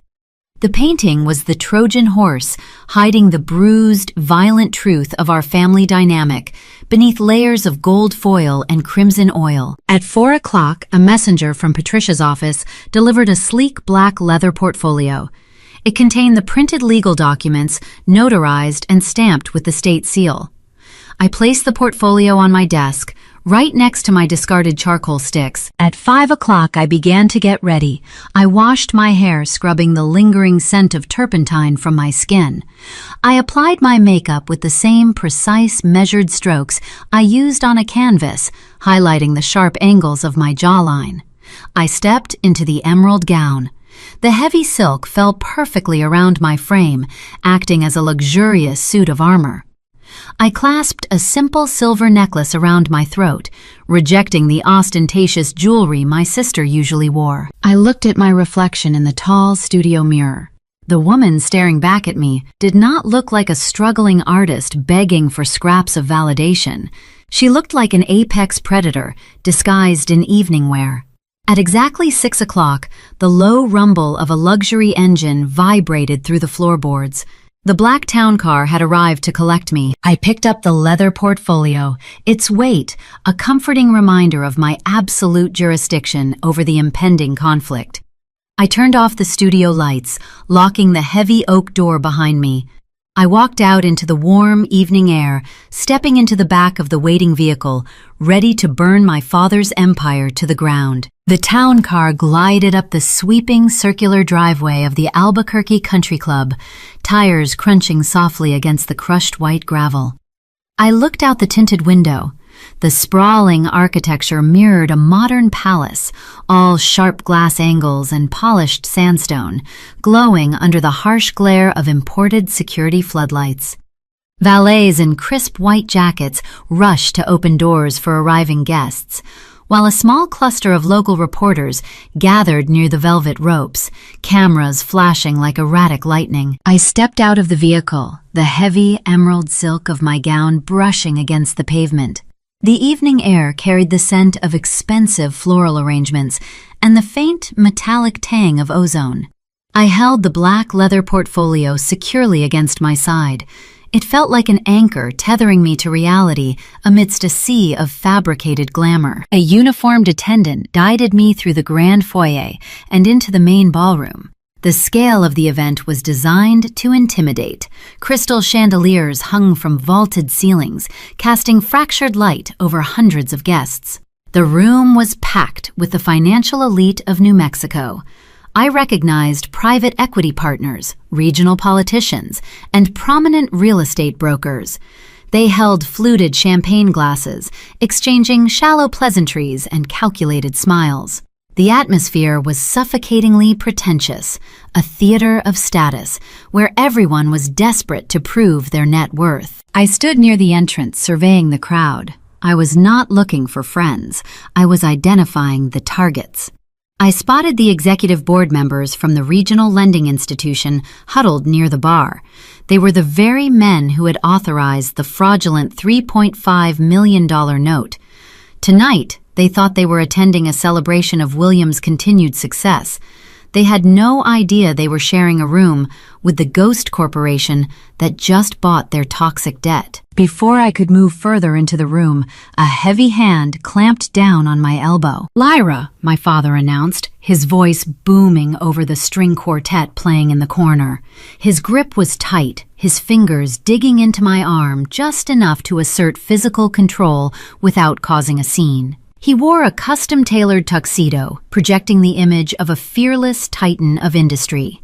The exhaustion I had witnessed in my studio last night was masterfully hidden beneath a fresh shave and practiced bravado. He did not wait for me to speak. He pulled me forward, parading me through the dense crowd like a newly acquired trophy. "Look who finally decided to join us," William declared, steering me directly toward the cluster of bank executives. "Gentlemen, I want to introduce my daughter, the artist of the hour." The men turned their eyes, appraising my dress, my posture, and my perceived utility. They offered polite, measured greetings. "This is Richard and Thomas from the Commercial Underwriting Division," William said, gesturing to the men. "They have been vital partners in expanding our development portfolio. And Lyra is bringing a fresh wave of capital into the family ecosystem. She is our newest investor." The implication hung heavily in the air. William was explicitly telling his anxious creditors that my $1 million art sale was acting as a direct infusion of liquidity for his sinking enterprises. He was using my physical presence to underwrite his lies. He expected me to nod in agreement, to play the role of the loyal, submissive child, funding the family legacy. I looked at Richard and Thomas. I offered them a radiant, practiced smile. "It is a pleasure to meet the men who manage my father's obligations," I said, keeping my tone perfectly pleasant. William beamed, tightening his grip on my elbow. He interpreted my polite response as total capitulation. "See, gentlemen?" he chuckled, patting my shoulder. "Family synergy. We pool our resources. The tech startup is entering a very lucrative phase, and Lyra here understands the value of backing a winning horse." The dramatic irony was so thick, it practically choked me. I stood surrounded by men my father was actively defrauding, holding the forensic proof of his felony inside the leather portfolio tucked under my arm. I nodded along to his fabricated narrative, my heart beating in a slow, steady rhythm. The tension required to maintain this pleasant facade was exhilarating. I was walking on a wire, and the ground below was littered with their impending ruin. William excused us, eager to drag me toward another group of potential marks. As he pulled me past the central buffet station, my gaze caught on the primary decorative feature of the room. A towering, elaborate ice sculpture sat in the middle of a long banquet table.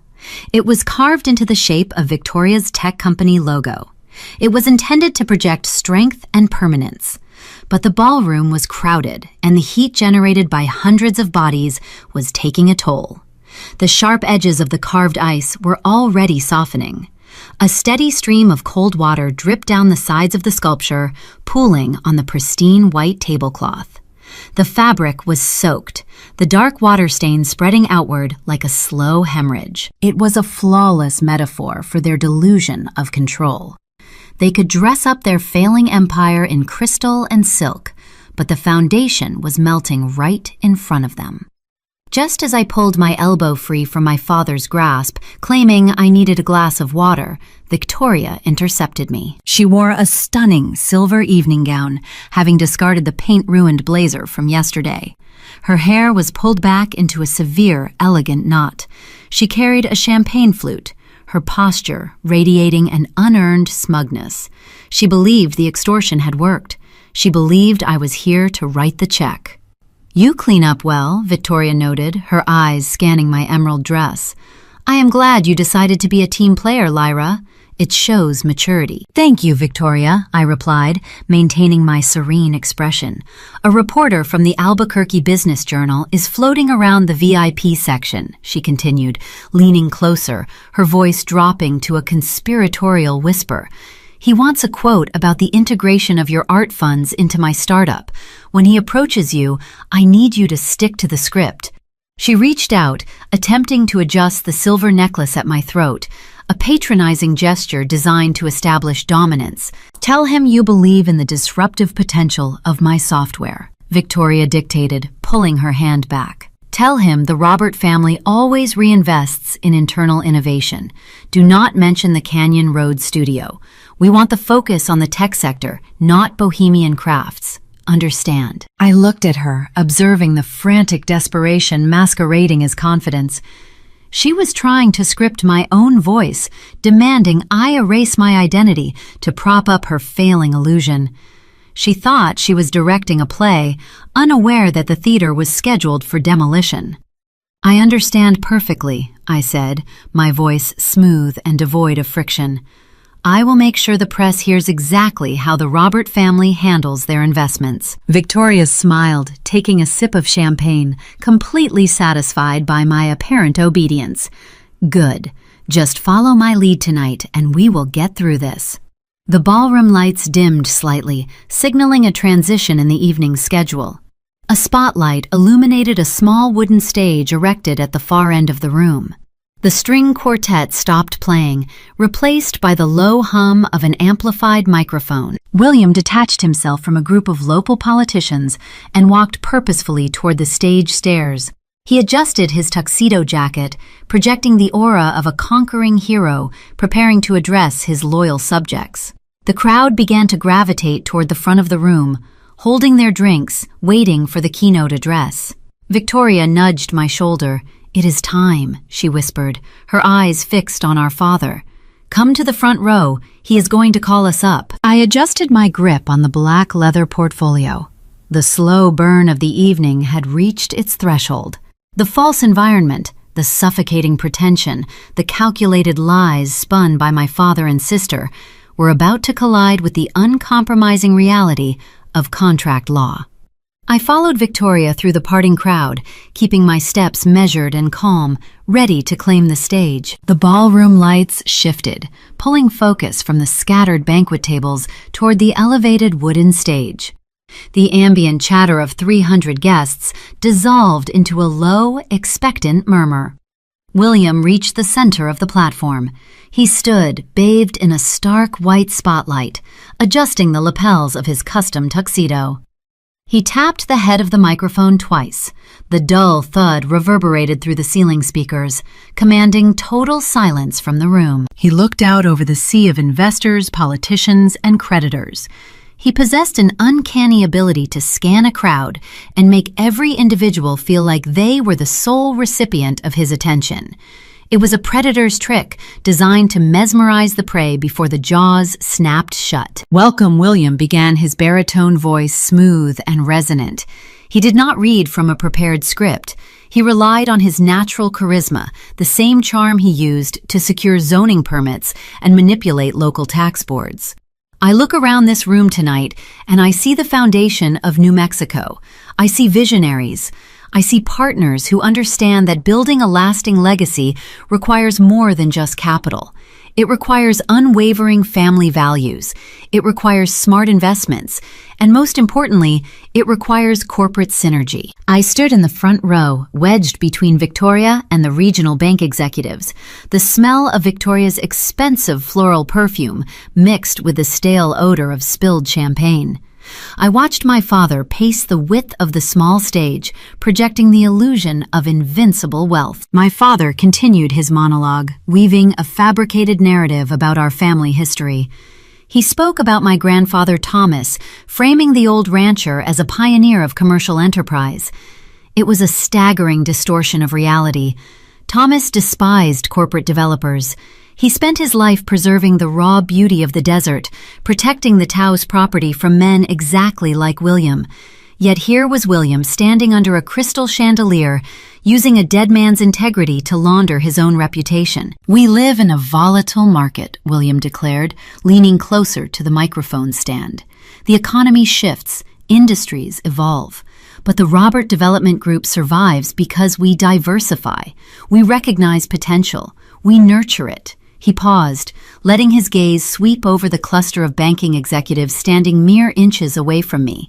He offered them a knowing, conspiratorial nod. "My eldest daughter, Victoria, represents the future of our technological investments," William announced, extending his hand toward her. Victoria stood taller, basking in the public validation. She offered the crowd a practiced, radiant smile. She played the role of the successful tech visionary flawlessly, betraying zero signs of the crushing debt threatening to bury her. Her software firm is on the verge of a historic expansion. William lied, his voice echoing off the adobe walls. But scaling operations requires strategic capitalization. It requires a unified front. We do not look for outside bailouts when we want to grow. We look inward. We rely on the strength of our own internal portfolio. The transition was seamless. He was laying the groundwork for the theft. He was preparing to hijack my life's work and present it as his own financial strategy. "Which brings me to the true purpose of tonight's gathering," William said, dropping his tone to a warm, intimate register. "For years, I have fostered the creative talents of my youngest daughter, Lyra. I provided her with her first studio space. I invested in her early canvases when nobody else saw her potential. I always believed that true wealth is measured by our dedication to the arts." My stomach tightened, but I kept my breathing slow and even. He was delivering the lines he had rehearsed for the magazine interview. He was erasing my years of poverty isolation and grueling labor, replacing my history with a fairy tale of his own benevolence. And this week, that paternal investment yielded an extraordinary return. William declared, his voice rising in volume, building toward the crescendo. A prominent international collector purchased Lyra's latest architectural mural. A single piece of art, ladies and gentlemen, sold for $1.2 million. A collective murmur of awe rippled through the ballroom. Heads turned, eyes darted through the crowd, searching for me. The sheer size of the number carried a gravitational pull. "But this is not just a personal victory for Lyra," William shouted over the rising noise, gripping the microphone stand. "It is a victory for our entire corporate ecosystem. Because in the Robert family, we operate as a single, synergistic entity." He stepped right up to the edge of the wooden stage, looking directly into the eyes of the regional bank executives. "I am proud to announce tonight that Lyra's $1.2 million art sale is being officially integrated into the family trust." William proclaimed, delivering the final, fatal lie. Those funds will be deployed on Monday morning to propel Victoria's technology firm to unprecedented new heights. We are self-funding our own expansion. We are securing our own legacy.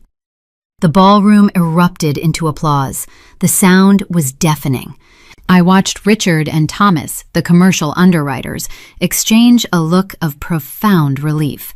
The tension melted from their shoulders. They believed their toxic loan was saved. They believed the Robert family possessed the liquid capital to cure the impending default. They clapped enthusiastically, celebrating the illusion of immense wealth, entirely unaware that the woman standing next to them already owned the very debt they were trying to recover. William stood in the spotlight, soaking in the adulation. He looked like a conqueror. He had successfully manipulated the press, pacified his creditors, and publicly committed my assets without a single shred of legal consent. He had trapped me in front of 300 influential witnesses. He expected the sheer weight of social pressure to crush any resistance I might offer. He raised his hand, signaling for the applause to die down.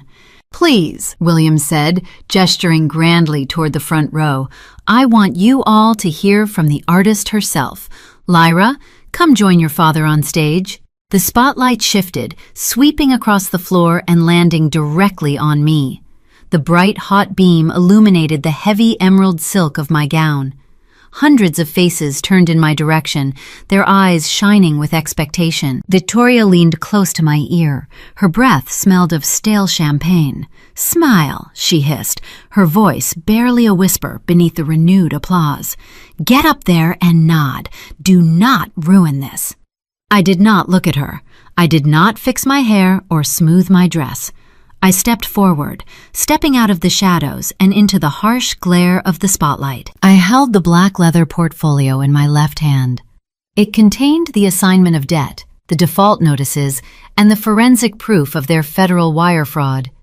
It was a small, unassuming object, but it held the destructive force of a localized earthquake. I walked toward the wooden stairs leading up to the platform. My pace was deliberate, measured, and unhurried. The room was watching my every movement, expecting a shy, grateful daughter to climb the steps and embrace her generous patriarch. I reached the base of the stairs. The wooden planks groaned softly beneath my heels. William walked to the edge of the platform to meet me. He leaned down, extending his large hand. His face carried a broad, camera-ready smile designed for the local press photographers standing near the buffet tables. I raised my right arm, offering him my hand. The moment his skin made contact with mine, the benevolent facade fractured. He did not hold my palm. He slid his fingers down and wrapped his large hand around my bare wrist. His grip was punishing. He squeezed the delicate bones of my wrist with terrifying force, his fingers digging into my pulse point. It was a fraction too tight, an invisible, agonizing threat delivered in plain sight. He was using physical pain to communicate a very clear message. He was in control. If I deviated from his script, if I embarrassed him in front of his creditors, he would make good on his promise to destroy my life. I did not flinch. I did not pull away. I kept my face perfectly serene, masking the sharp sting radiating up my forearm. William hauled me up the remaining wooden stairs, using my trapped wrist to dictate my balance.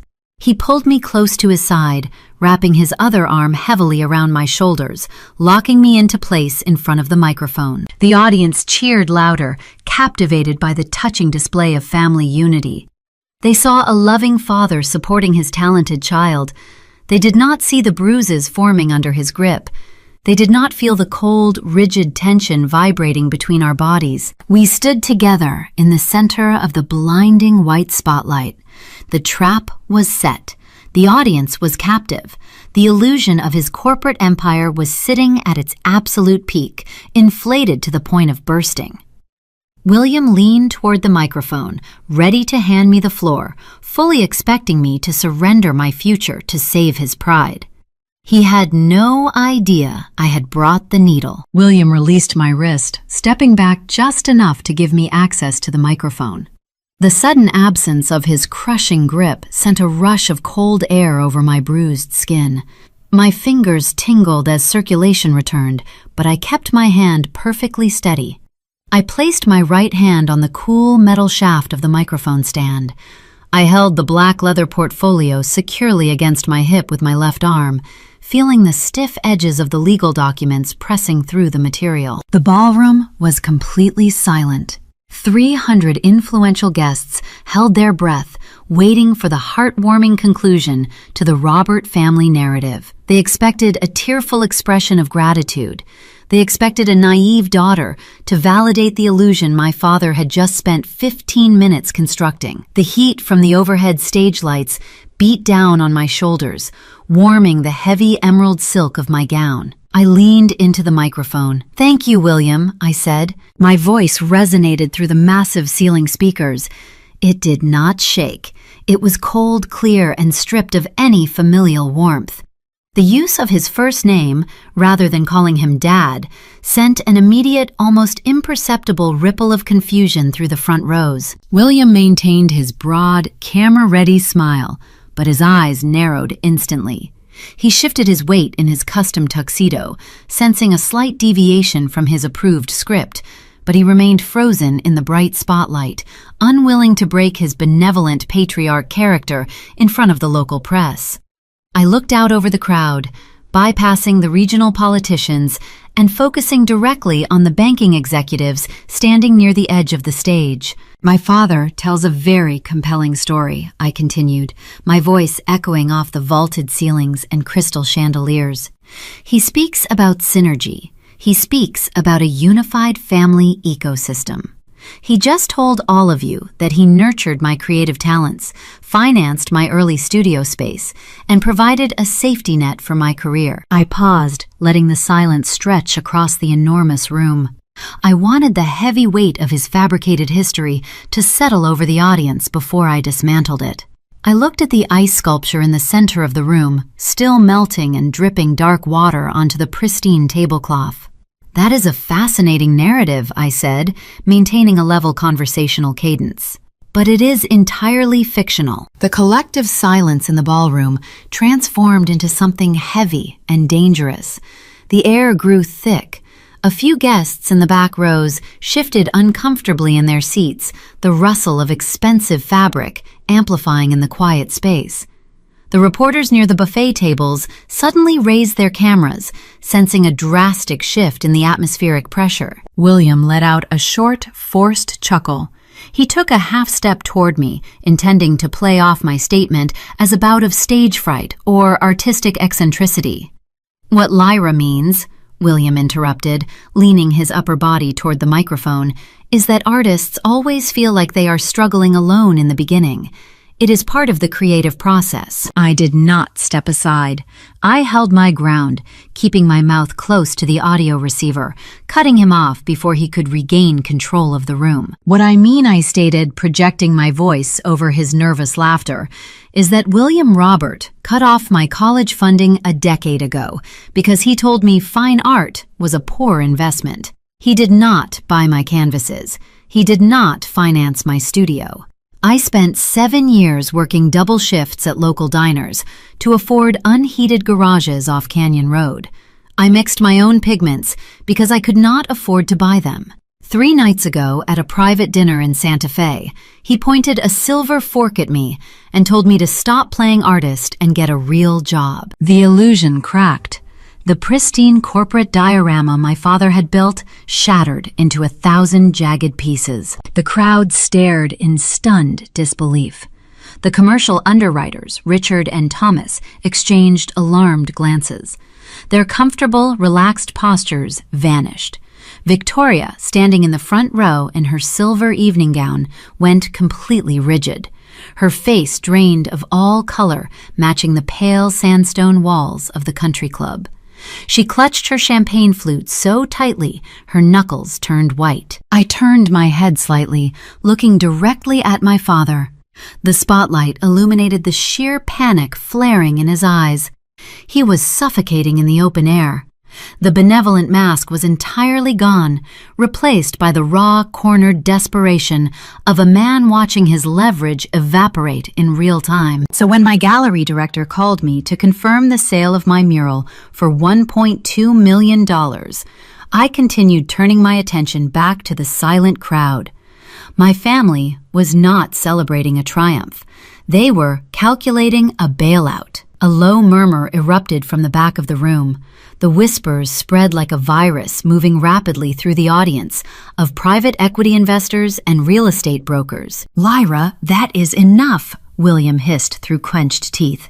His voice was low, intended only for my ears, but the sensitive microphone picked up the sharp, threatening hiss of his words, broadcasting his barely contained anger to the entire room. I ignored him. I tightened my grip on the metal stand. I had endured 28 years of his condescension and emotional starvation. I was not going to let him silence me now. My father just announced to all of you that my earnings will be integrated into the family trust to propel Victoria's tech startup, I said, projecting my voice over the rising murmurs. He told you we are self-funding our own expansion. That was his second lie of the evening. I took a deep breath, preparing to drop the first forensic bombshell. I will not be investing a single dollar of my art sales into Victoria's company, I declared. The words landed with the concussive force of a physical explosion. The tech startup is not experiencing a lucrative expansion. I continued driving the nail deeper into the coffin. It is a distressed, failing entity drowning in highly leveraged debt. The servers are barely running. The company is days away from missing payroll. There is no family synergy. There is no internal safety net. My father brought me here tonight to use my reputation as a visual prop to pacify his anxious creditors. The ballroom erupted into chaos. The polite, hushed murmurs transformed into loud, overlapping conversations. The reporters at the back of the room began snapping photographs in rapid succession, the bright flashes illuminating the panic spreading across the faces of the corporate guests. William lunged forward. His corporate composure completely disintegrated. He abandoned the illusion of the loving father and reverted to the aggressive extortionist who had invaded my studio the previous night. He reached out with both hands, desperate to tear the microphone away from me, desperate to sever the audio feed and stop the bleeding. He grabbed the metal shaft of the microphone stand, his fingers clawing at my hand. I anticipated the physical escalation. As his heavy hands closed around the metal, I instantly let go and stepped backward, moving quickly out of his reach. William yanked the stand toward his chest with excessive force. The sudden, violent movement dragged the heavy iron base across the wooden stage. The microphone tilted downward, passing directly in front of the primary stage monitor speaker, resting on the floorboards.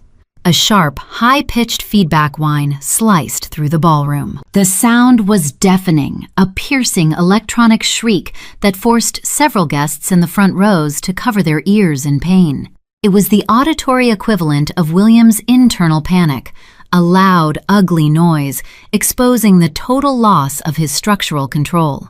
The audio technicians scrambled at the soundboard in the back of the room, frantically pulling down the master volume sliders. The feedback whine died abruptly, leaving behind a ringing, stunned silence. William stood in the center of the stage, clutching the microphone stand. He was breathing heavily, his chest heaving beneath his ruined tuxedo. He looked down at the crowd, attempting to formulate a response, attempting to weave a new lie to cover the unfolding disaster. But it was far too late. The power dynamic had fundamentally shifted in front of 300 influential witnesses. The investors in the room realized the promised safety net did not exist. The private equity sharks smelled blood in the water. The regional bank executives stared at William with cold, unforgiving calculation, recognizing that the collateral backing their massive commercial loan was resting on a foundation of deceit. Victoria stood frozen in the front row. The smug entitlement she had worn like a crown all evening was completely erased. She looked small, fragile, and entirely exposed.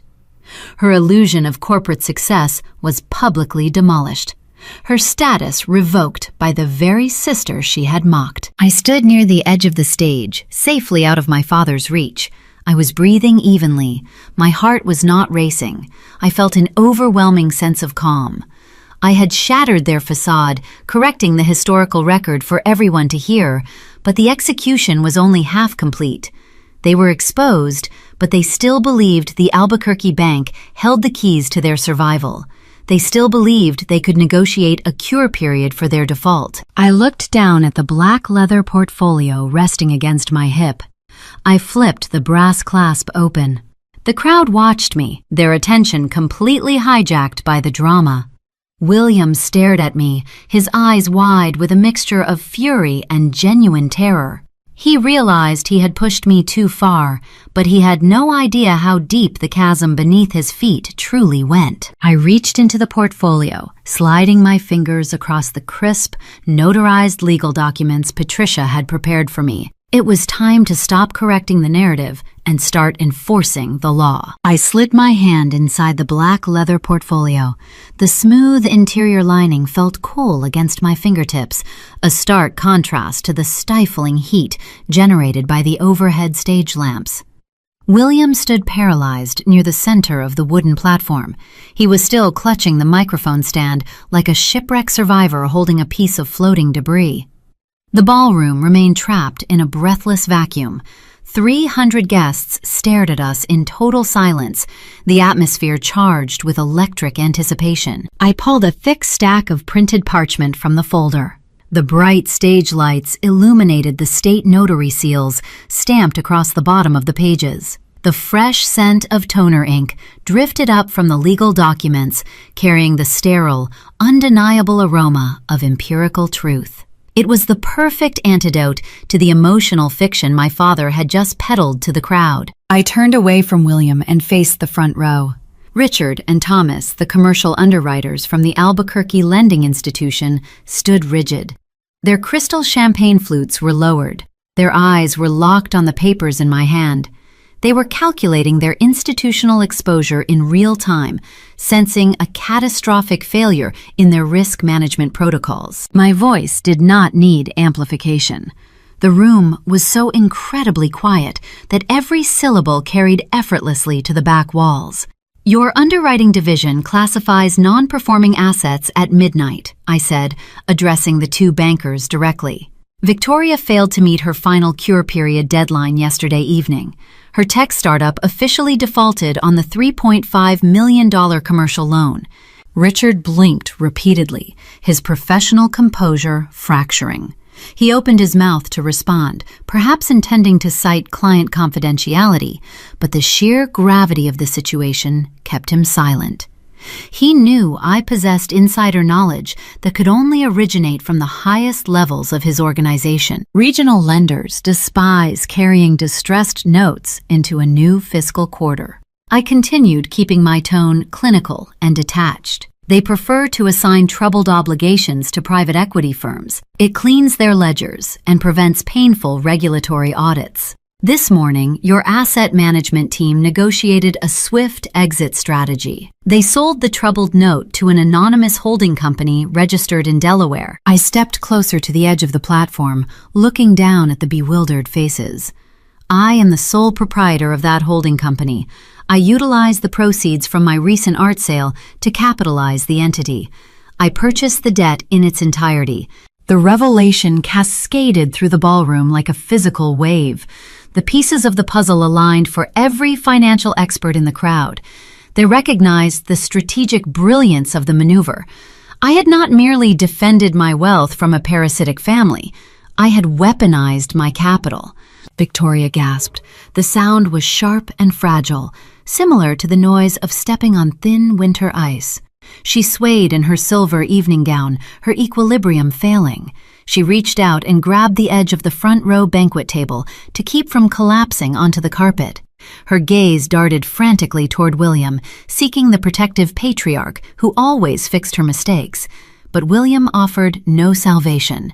He was suffocating under the weight of his own dismantled hubris. By purchasing the debt, I explained, lowering my gaze to meet my sister's panicked eyes, I am now your primary secured creditor.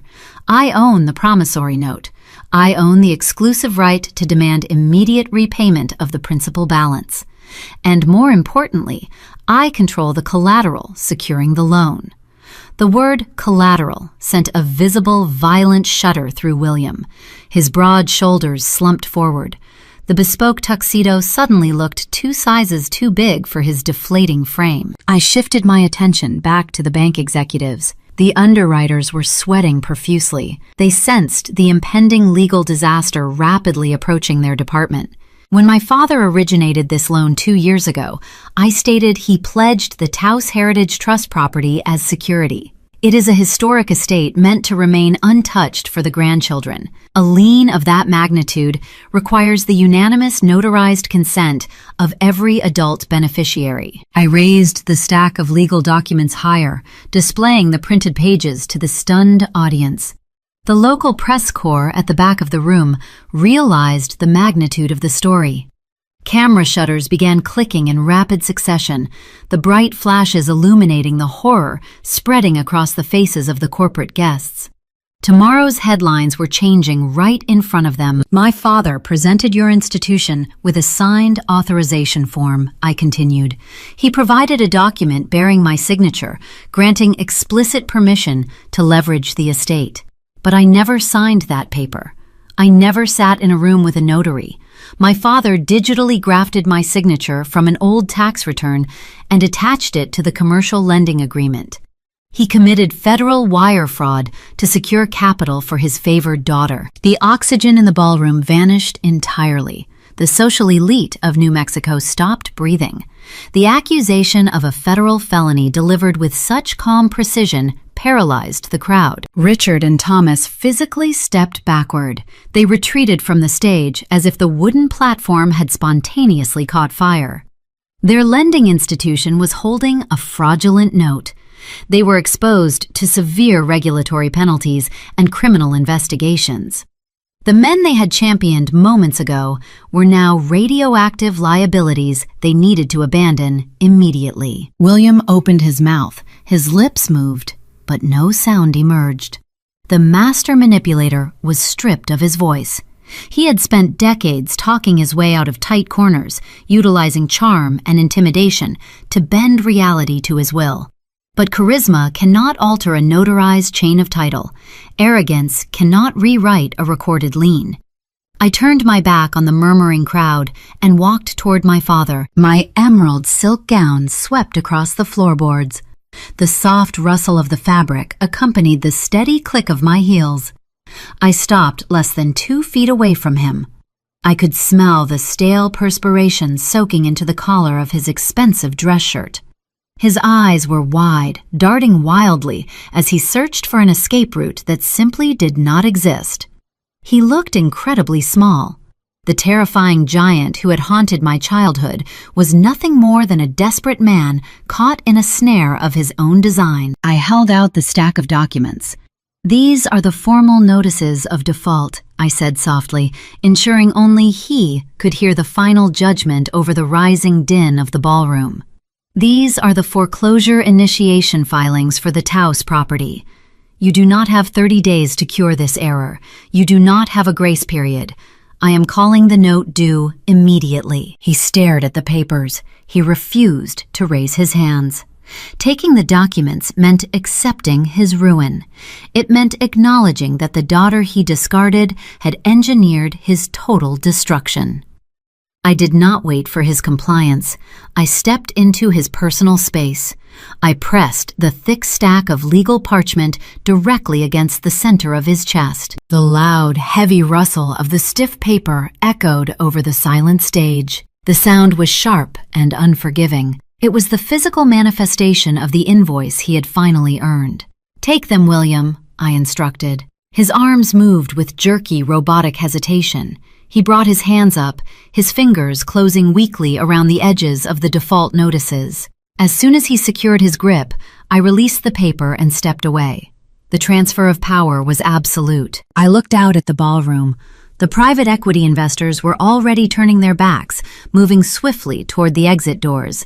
They had zero interest in associating with a developer facing federal indictment. The local politicians whispered urgently to their aides, orchestrating immediate public relations distancing strategies. The glamorous facade of the country club melted away, leaving only the cold, pragmatic reality of financial survival. Victoria remained anchored to the banquet table. Tears ruined her immaculate makeup, drawing dark streaks down her pale cheeks. She stared at the floor, unable to meet the gaze of her former corporate peers. The vice president title was useless. Her startup was dead.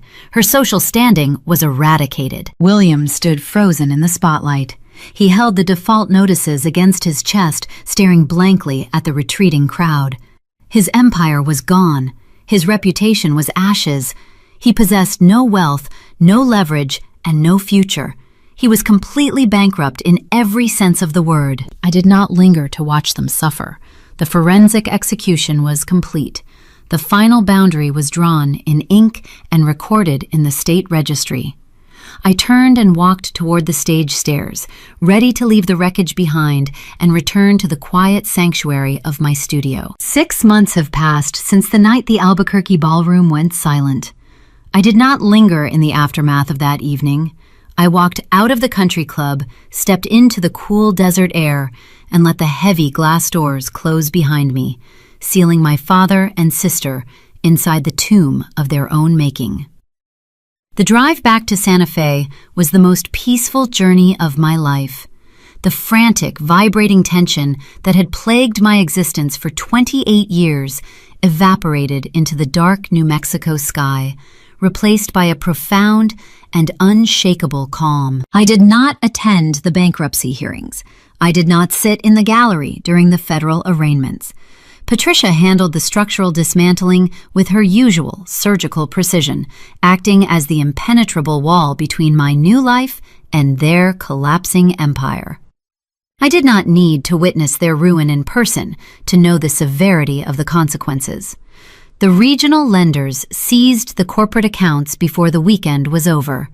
Victoria's tech startup was dissolved into liquid assets to pay pennies on the dollar to her unsecured creditors. She lost her vice president title, her corner office, and the pristine reputation she had weaponized against me for so long. The local business journals published the details of her insolvency on the front page, replacing the glossy, fabricated articles our father had purchased just days prior. Her illusion of superiority was permanently erased. William faced a much steeper and darker descent. The bank auditors uncovered the digital forgery within 48 hours of my announcement. The federal prosecutors did not offer a favorable plea deal for wire fraud and identity theft involving a multi-million-dollar commercial trust. His real estate development firm crumbled as investors fled the toxic fallout, terrified of being associated with a federal indictment. The man who had once lectured me about the value of time and equity was now facing a calendar measured in prison sentences. His bespoke suits and heavy gold watches were rendered entirely useless. His empire of zoning permits and leverage was reduced to a stack of legal filings. The Taos Heritage Trust, however, remained untouched by their destruction. As the primary secured creditor holding the defaulted note, I executed my legal right to protect the collateral. I transferred the historic Adobe estate out of the predatory lending ecosystem and placed it directly into my shielded entity. My grandfather's legacy was safe. The sprawling 20 acres of arid land, the ancient cottonwood trees, and the rugged shadow of the Sangre de Cristo Mountains belonged to me. It was no longer a bargaining chip for corporate ambition. It was restored to its original purpose. It was a sanctuary. Back in my Canyon Road studio, the morning light poured through the skylights, illuminating the dust motes dancing in the quiet air. The smell of roasted pine and raw linseed oil filled the room, familiar and grounding. I had changed my phone number. I had upgraded the security on the building. The outside noise was silenced. The only remaining tether to my past arrived through the postal service. Once a week, the mail carrier dropped a bundle of envelopes onto my welcome mat. Today, there were 3. 2 from Victoria. 1 from William, sent from a holding facility in the Southern District. I picked up the envelopes and carried them to my wooden desk. The return addresses were handwritten, lacking the expensive embossed corporate letterhead they used to flaunt. The handwriting was shaky, rushed, and stripped of all its former arrogance. I held the envelopes, feeling the thin, cheap paper between my paint-stained fingers. I did not need to open them to know what ink covered the pages inside. They would be filled with desperate, pleading paragraphs. They would attempt to invoke the hidden ledger of conditional love one final time, begging for financial relief, asking for a bridge loan for legal fees, promising that we could rebuild the family synergy. They would ask for a tearful reconciliation, hoping I still harbored the naive desire for their approval. But that hopeful, naive girl died the moment they tried to steal her future. I carried the unopened envelopes across the terracotta floor to the small Kiva fireplace in the corner of the studio. The cedar logs were already crackling, radiating a dry, comfortable heat. I tossed the letters directly into the flames. The paper curled instantly, turning black and flaking into ash, drifting up the chimney and vanishing into the clear sky. I watched the fire consume their words. I did not feel a single pang of guilt. Setting permanent boundaries is not an act of cruelty. It is an act of preservation. I turned away from the fire and walked toward the center of the room. My heavy wooden easel held a medium-sized canvas. It was an old piece, a dark, heavy charcoal sketch I had drafted years ago during a particularly bleak winter. The sketch depicted the sharp, rigid lines of my childhood home. It was a house defined by cold architecture, transactional relationships, and the suffocating pressure of my father's expectations. The piece was dominated by harsh shadows and rigid geometry, representing the cage they had expected me to inhabit. I stood before the canvas, holding a clean steel palette knife. Next to me, my glass mixing table was covered in fresh, wet oils. I did not reach for the dark umbers or the muted grays. I reached for a vibrant, saturated turquoise, the exact color of the desert sky at noon. I scooped a heavy dollop of the pigment onto the blade of the knife. I pressed the steel against the canvas, dragging the bright turquoise directly over the dark, rigid lines of my father's house. The thick oil paint buried the charcoal, erasing the sharp corners and the cold shadows. I layered sunset orange, rich ochre, and warm terracotta over the remnants of the old sketch. I worked with confident sweeping motions, trusting the strength in my calloused hands. The dark, oppressive image was steadily replaced by the sweeping, boundless curves of a desert landscape. I painted the Taos Mountains, capturing the raw, untamed spirit of the land my grandfather loved. I used my worn, cracked brushes to blend the colors, letting the bright hues bleed into one another. I was painting over my past, burying the toxic ledger under layers of vibrant, undeniable life. True success is a concept my family never understood. They believed success was a title printed on a business card. They believed it was a corner office, a luxury vehicle, and the ability to intimidate those around you. They spent their lives climbing a fragile ladder built on debt and deception, terrified of the moment it would inevitably break. They worshipped the illusion of power while ignoring the structural rot beneath their feet. They were wrong. True success is not a corporate title. It is the quiet, unbreakable power of building your own foundation. It is the ability to stand in a room you paid for, utilizing tools you earned, creating something that holds intrinsic, undeniable value. It is the profound peace of knowing that no one holds the deed to your identity. I set my palette knife down on the glass table. The vibrant southwest colors gleamed under the skylight, rich and alive. The dark house was entirely gone, replaced by a radiant horizon. My hands were covered in paint. My bank accounts were shielded and secure. My art was hanging in international galleries, commanding respect on my own terms. The air in the studio was cool and fragrant with sage. I looked out the large arched window, watching the tourists wander down Canyon Road, oblivious to the quiet victory residing behind the adobe walls. I wiped my hands on my denim apron, took a slow, deep breath of the clear desert air, and smiled. I was finally, irrevocably free. In American culture, the traditional family structure is often revered as the ultimate safety net, a bedrock of unconditional support built to withstand the harsh winds of the outside world. Yet beneath the manicured lawns and the perfectly curated holiday cards, a profoundly different reality often takes root. The story of Lyra Robert, a painter who methodically dismantled her father's fraudulent corporate empire using the very financial system he worshipped, is not merely a satisfying tale of forensic revenge. It is a deep, unflinching reflection on the spiritual and moral decay that occurs when a family replaces the heartbeat of unconditional love with the cold, calculating pulse of a financial ledger. For parents navigating the high-pressure, prestige-obsessed landscape of modern America, this narrative serves as a devastating cautionary tale. We live in a society that aggressively incentivizes conditional affection. It is dangerously easy for parents to equate their child's Ivy League degree, corporate title, or neighborhood zip code with their own success as caregivers. When William looked at his daughter Victoria, a vice president at a tech firm, he did not see a daughter.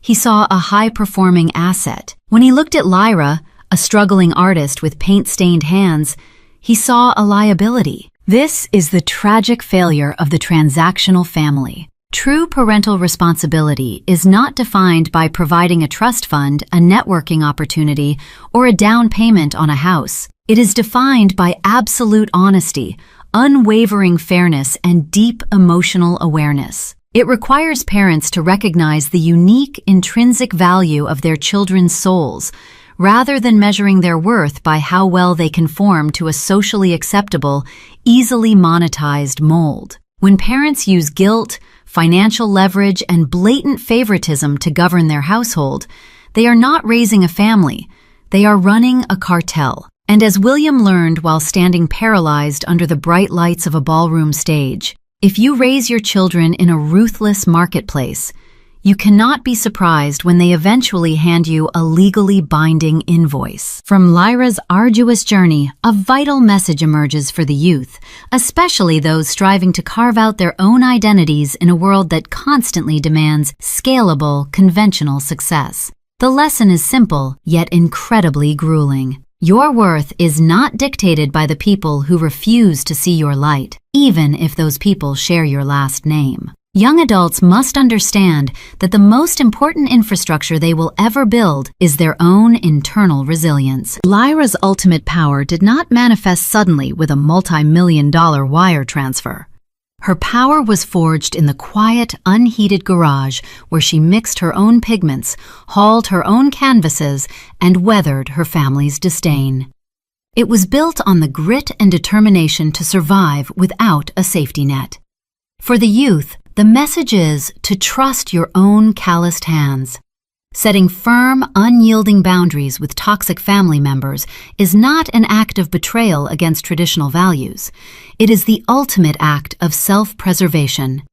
You cannot paint your masterpiece on a canvas owned by someone who is actively trying to erase your signature. When we view this societal reality through the eyes of a spiritual practitioner, one who seeks the truth behind the veil of material illusion, the tragedy of the Robert family becomes a profound masterclass in the necessity of self-correction. Modern society is deeply intoxicated by the pursuit of external validation, treating bank accounts and social status as the ultimate forms of salvation. But true human elevation requires turning inward to cultivate three essential pillars: wisdom, morality, and willpower. William possessed immense material wealth, but he entirely lacked the wisdom to see the impermanence of his empire. Blinded by the hollow gleam of a gold Rolex and the desperate need to maintain his social facade, he allowed greed to rot his foundation.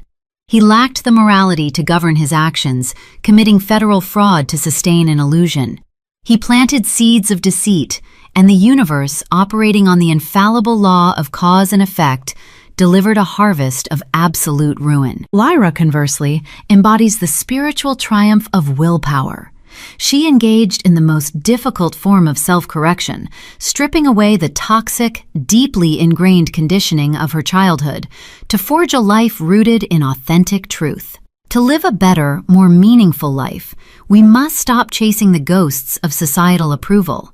We must cultivate the moral fortitude to stand firmly in the light, possessing the wisdom to recognize that true wealth is a peaceful mind and the willpower to walk away from anything that threatens it. As we navigate the complex, often painful ledgers of our own lives, it is crucial to recognize these toxic patterns before they culminate in irreversible damage. We must learn to untangle our self-worth from the expectations of those who do not truly know us. If you find resonance in this struggle for authenticity, if you have ever had to systematically dismantle a false narrative built by those who claimed to love you, I encourage you to subscribe to Mourning Revenge. Join a community that understands the quiet, necessary power of taking back your own story, one boundary at a time. We are culturally conditioned to believe that family loyalty means standing by your blood regardless of the cost to your own soul.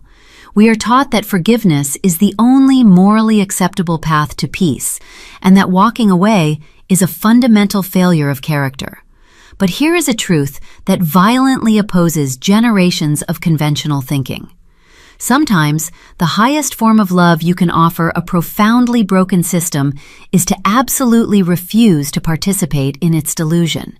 Sometimes, true loyalty means holding the people who share your DNA accountable to the devastating reality of their own actions. You do not owe your future to the people who actively tried to dismantle your past. As the dust settles on the shattered adobe facades of our own lives, we are left to look at the empty spaces remaining. Look closely at the walls of your own home, the hidden structures of your closest relationships, and the silent, invisible contracts you have signed without ever holding a pen. Are you standing in a sanctuary built on mutual respect, honesty, and unconditional truth? Or are you simply a tenant in someone else's carefully constructed illusion, quietly waiting for the day the bank finally comes to collect? The lock on the door is yours to turn. The only question that remains is which side of the threshold are you truly standing on?